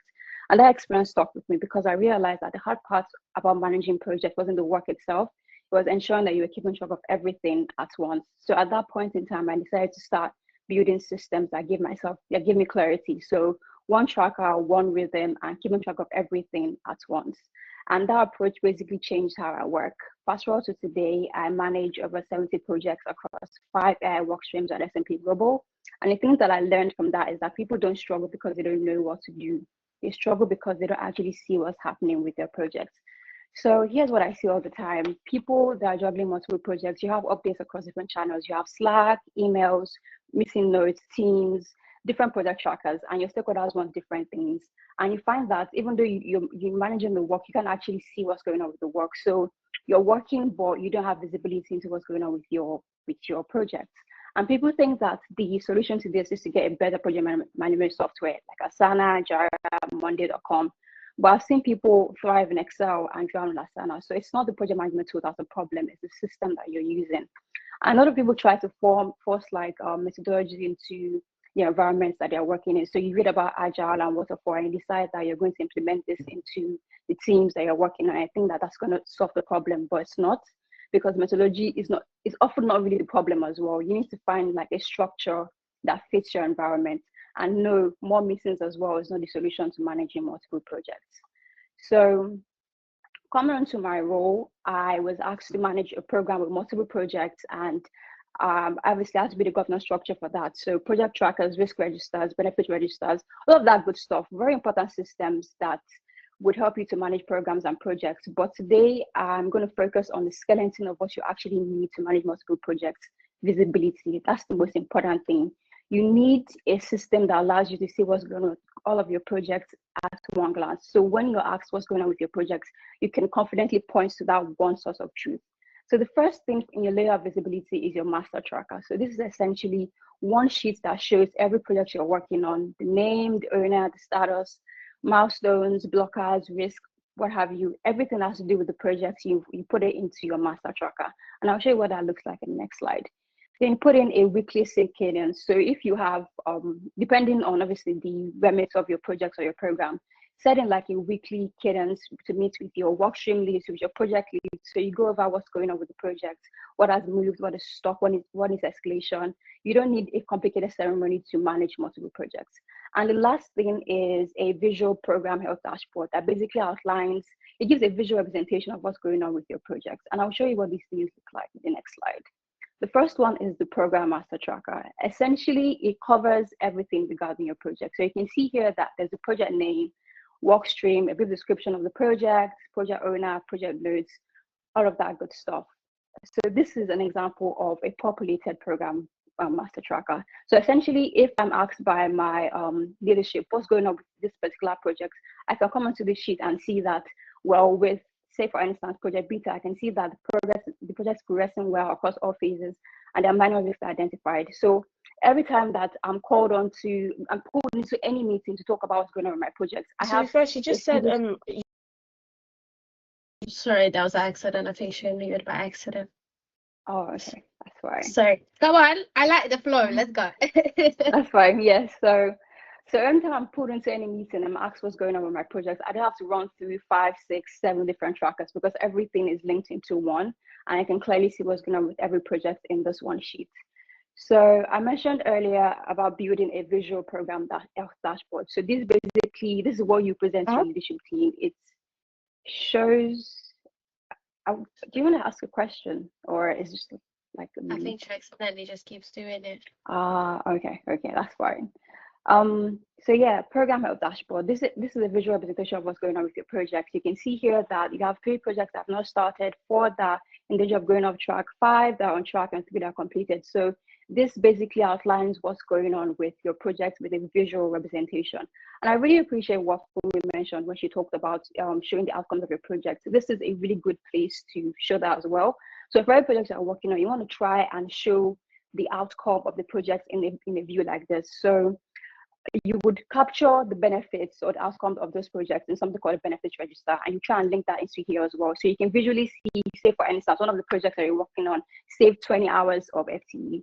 That's something you can include in here. So every time you're pulled into meetings, you can clearly show to your leadership team that your projects are moving along swimmingly and they're actually delivering progress. So, so a key takeaway from here is you don't need a complicated system to manage multiple projects. And this is literally something you can start doing this week if you manage multiple projects. You start off by building a master tracker. And this will basically list every project that you're currently working on, every task that you're currently working on. So you can add columns for status, owner, next milestones, blocker. Even if most of the stuff in there would be, I don't know, that's progress. But you need a sheet that lets you see what's going on with everything that you're working on. Then you set in a weekly update ritual. So for me, on Thursdays is when I look at my program tracker and I update everything in there. And this allows me to have like ownership over what's going on with the project. And I'm never really caught off guard because this is something that I do every week like clockwork. And the third thing you can start doing this week is to start tracking your top 3 risks. So you look at the projects you're working on, list the things that could go wrong and what you're actually going to do to address the risk. And the final thing I'm going to say is you don't need perfection when managing projects. Honestly, you need visibility and consistency. And I think that if you're able to stay consistent and build from the systems that you currently have, then you're going to be able to manage multiple projects swimmingly. So yeah, that is the end of my presentation rather. Woo! Thank you so much. Sounds powerful. I love a tracker. I love a template. I love a dashboard. I love all of it. However, I got loads of questions, but let me not be selfish. If anyone's got a question, I'll let you guys go because I can always pester Temi myself. But let us know. I know the chat's not working, so you're gonna have to unmute yourself if you got a question. So I don't have a question, but I definitely have a comment. I think I very much appreciate the tracker. I think your brain works the same way as my brain. When there is no visual representation of everything that you're doing, it's very easy to lose track. So thank you very much for showing your tracker. I absolutely loved it, and definitely the visual rainbow. Perfect. Yeah, it makes it super easy to talk to people that don't know what you're working on. It's easier to explain to them. Okay, I think I have a question from Aaron. Hi. Hello, Timmy. Hello. I'm Aaron. Please, how do you prioritize projects in your program? Well, it depends on multiple things, obviously. So there are different work streams within my program, and when we have a use case, we submit it to a leadership board, and they decide what projects would move forward. At what time. So the ultimate decision is left with the leadership team, but we also look at obviously resourcing, and we look at the budget and ultimately the benefits as well. So if we're going to spend 6 months on a project and it's going to help us deliver just 20 minutes of time savings, that would not weigh as much as if we're going to spend 3 months on a project and to help us deliver like an hour of time savings. So there are multiple things to consider essentially. Okay, thank you.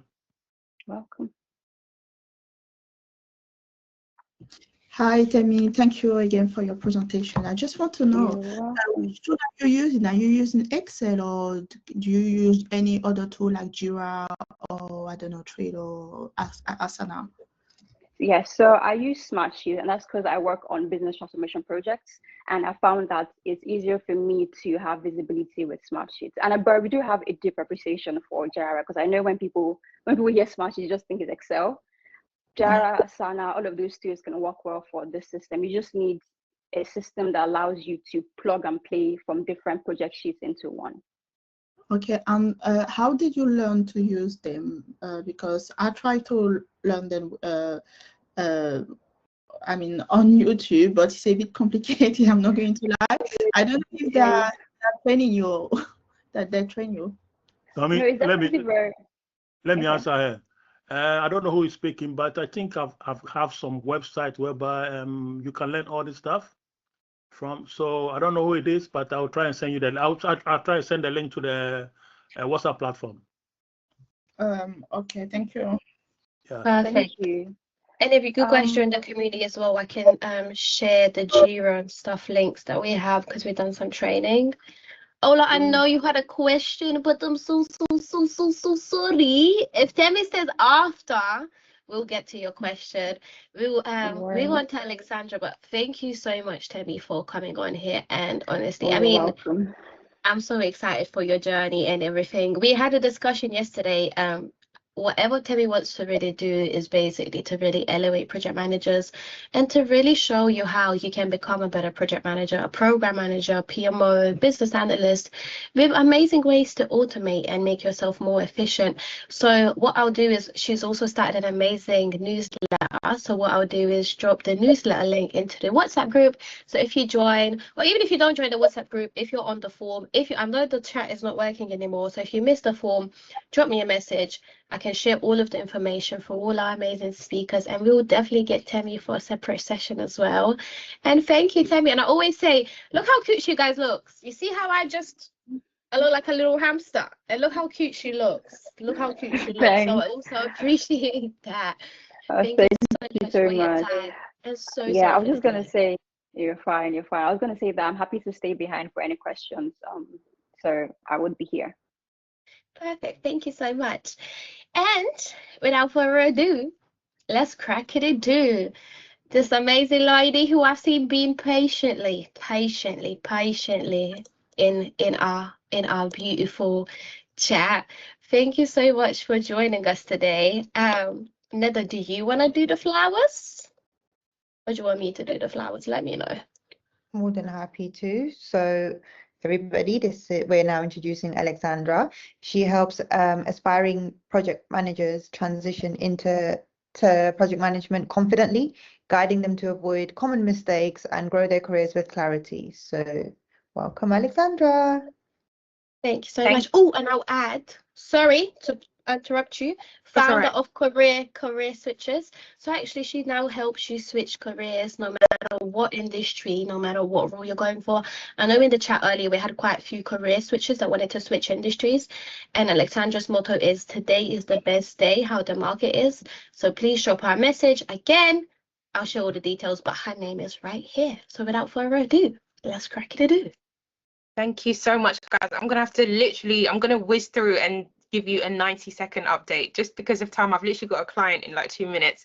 So good evening, everyone.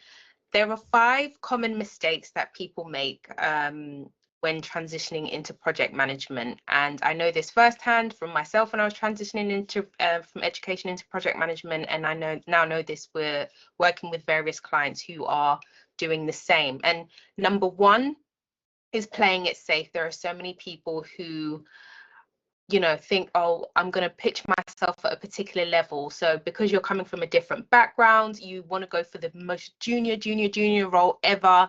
And it's like hiring managers are not going to hire you because they're like, well, you're not even going to stay with us for 6 months. You're just going to outgrow this role and move on somewhere else. So that leads me on to the next thing, which is you need to really understand the experience that you have, regardless of wherever it is that you've come from. There's so much experience that you already have. And so many people think, and this isn't your fault. This is sometimes the doing of some hiring managers that are very narrow-minded and recruiters that are very narrow-minded as well and want you to have a very cookie cutter background. But this is where you need to understand what you've brought to the table in your background, whether you come from healthcare or education, or whether you work for the government, or whether you come from a different space. So even project managers moving from one area, say for example you want to move from tech into construction, there's resistance there. They're like, oh, you don't have construction background. That doesn't matter. I am able to deliver and manage projects. So it doesn't matter the sector. Yes, there are some nuances in a different sector, but ultimately managing projects is all the same. The next three are overworking instead of, you know, positioning yourself. A lot of you, you know that you're capable of doing project management and probably want to transition within your organization. So you take on more work, but you're not really strategic with the type of work that you're taking on board, and you just expect them to see the work that you're doing, but you're not positioning yourself, i.e. you're not talking about what you're doing. And last two is you're waiting for validation. So lots of people I speak to, they've done one certification. Have you started applying yet? No, I'm doing another certificate, and I'm doing another certificate, and I'm waiting for somebody to tell me that I'm qualified. And you need to be the one to tell. If you're waiting for permission, I've given it to you. Start applying, okay? Get ready and go now. You know, it's still very much possible for you to land a role before the ending of this year. I've worked with clients, one of my favorite being a lady called Chanel. She got her contract just before Christmas 2024. So if you're thinking, oh, you know, everybody's wrapping up, doesn't matter, you need to see yourself as the exception and not the rule. And last but not least is doing it alone. There are so many of you who are suffering and you're like, I've applied and I've this and I've that, and respectfully, your CVs are garbage. They are. I'm so they are underselling you. You're not. It's horrible. And you're going to ChatGPT and you're speaking to people who don't know what they're talking about, and you know, the recruiters and the hiring managers are just skipping over your CV because you don't know what it is that you need to articulate because you don't know your career story. So, you know, if you've been trying to apply and you're not getting any feedback, especially in this job market, I'm not going to say this job market is tough, it's different and it requires a different strategy. So if you need help, then there are lots of qualified professionals on this call, myself being one of them, to help you. This is what I do for a living. So again, I'm Alexandra Aileru, founder of Confident Career Switch. Find us on wherever. We're all over the place. Google, LinkedIn, whatever. But you know, you can get some help, and I literally have to drop off now. So have an amazing evening, guys, and thank you so much for having me, Deirdre. Oh my, I was even muted. I was even saying thank you so much. I guess this gives us an opportunity to bring her back for another time. Lessons learned for next conference, timekeeping. We clearly overran, and then I feel like it was so well said, because at the start everyone was sharing such amazing tips. I didn't want to stop them, but now look, we got the short end of people's time. So we need to get, has anyone got, if you've got good timekeeping, let us know, especially when your heart is breaking because you feel like the points are so good, you don't want to interrupt them. How did you guys do it? And I know towards the end, I probably should be like, no questions, but how am I supposed to do that and tell you not to ask any questions, you know? So thank you so much for everyone that came. I appreciate everyone, especially that I've seen some faces that stayed here from 5 to 8. You have officially put in a part-time shift with Project Takeover. When I'm a millionaire, message me about this day and I will compensate you based on minimum wage in 2025. Do not try and message me in a couple years. The minimum wage is different, okay? So when you see us on Forbes, what is it, millionaire before 30 or something like that? Drop me a message. I will compensate you. I appreciate all the speakers that have joined us today. I appreciate Nad for hosting. Someone's just joined. You guys are still joining the meeting. What? That's crazy. I will admit them, but that's crazy. I mean, so I appreciate everyone's time. I don't know why Teams broke. The chat is broken. Hopefully you got to catch the form to fill out for either to join Project Takeover or to provide me your details so I can send you all the details of all the amazing speakers. If not, please find us on LinkedIn. There is actually a QR code on here. If you screenshot the screen right now, you should be able to just hold it, click it, and it thingy. Project Takeover on TikTok, Instagram, LinkedIn, YouTube actually as well. So yeah, please join us. We are actually celebrating this every quarter, I've decided. So we will be back in the end of March. But we are continuing with these frequent events. Me and Ned are going to go head to head. And we're going to have a debate on the 22nd where I will win, of course. Of course I will. Always. Always. But I appreciate everyone's time. And Ned, I appreciate you so much as well. She was in the office from 9. She actually stayed in the office to host us. And she's still there till now. I appreciate because I was supposed to leave. So that's what a godmother does. That's what a fairy godmother does. So thank you all so much for your time today. Please connect with me. Even if you don't want to join the community, please drop me a message so I can send you a everyone's information. Apparently people are obsessed nowadays with certificates for attending events. I haven't created one yet, but they pressured me from the other event I did to create it. So if you also want a certificate, drop me a message for today. I will give it to you. I guess it's because I mean we're not Prince 2. What does that certificate matter? But I guess it's always nice to be appreciated. So thank you all so much. I don't know, Neda, you got any leaving words you want to say before you leave us? Just wanted to thank you, everyone. I know it was a long event and it overran as well. So for everybody who still stayed towards the end, we appreciate you. And again, thank you very much for joining, just echoing what G said. And again, yeah, connect with everybody on LinkedIn. And if you need more information, do reach out and we can provide information of all the speakers today. And yeah, believe in yourself. You got this. There are people out there that are able to help you. You just need to look at the right place. And I guess you took the first step to join today's event. And hopefully there's going to be many more. And may this be the beginning of your project management journey. Or elevation of your journey. Or elevation of your project management journey. Or elevation of your project management journey. Exactly that. Am I scared to ask what question Gloria is going to ask us? No, go for it. Gloria? It's not a question, just that my chat is still disabled, but I really wanted to say this, like, it's not really what I was expecting today. It was much better. So thank you, Kid. Thank you, Neda. And thank you, everyone, for coming. It was really nice to hear from everyone and connect with new faces. So I just really wanted to pass that message across. You gonna make me cry. You know I'm a cry. You can't do stuff like that. No, I thank you so much for joining us today. And Gloria is actually no, that's it. The tear is out. The tear is out. Gloria invited me to her brother's wedding last week, and it was the most beautiful thing. And I think that's what Project will take over. Like, no matter how much we can elevate everyone's journeys, it's being through those big milestones, like a marriage, that is way more important. We've been through babies, marriages, divorces, toxic breakups. We've been through everything together, and it's those moments that truly matter to me more than someone securing a job. I said it. It's those big milestones that, but I'm always excited when people do get jobs, and I'm very proud of everyone in here that has been part of PWTO. Like I said, I've seen people grow tremendously. And if you're new to PWTO, I'm also excited for you to join us on this journey. However, you was not here through the trenches. You was not here when we were struggling. You was not here when we didn't know what we're doing. You're joining us on the up. You're joining us on the up. But I'm joking, to be fair. Even today will be an amazing milestone. This is our first Project Management International Day together. It's not the last. I want to make it a quarterly thing, and I want to do a festival. Yeah, you imagine wireless, imagine Afro Nation, imagine Ultra. I want that for project management. I want us to have fun. I want us to be excited. I want this to be all in person. So this is a huge milestone. So I appreciate you for being through the milestone, especially those people that have been here since 5 p.m. I know we lost literally way more than half. So I'm gonna cry. I'm a crier, you see. I'm a crier. So thank you for warming my heart, and thank you for joining us.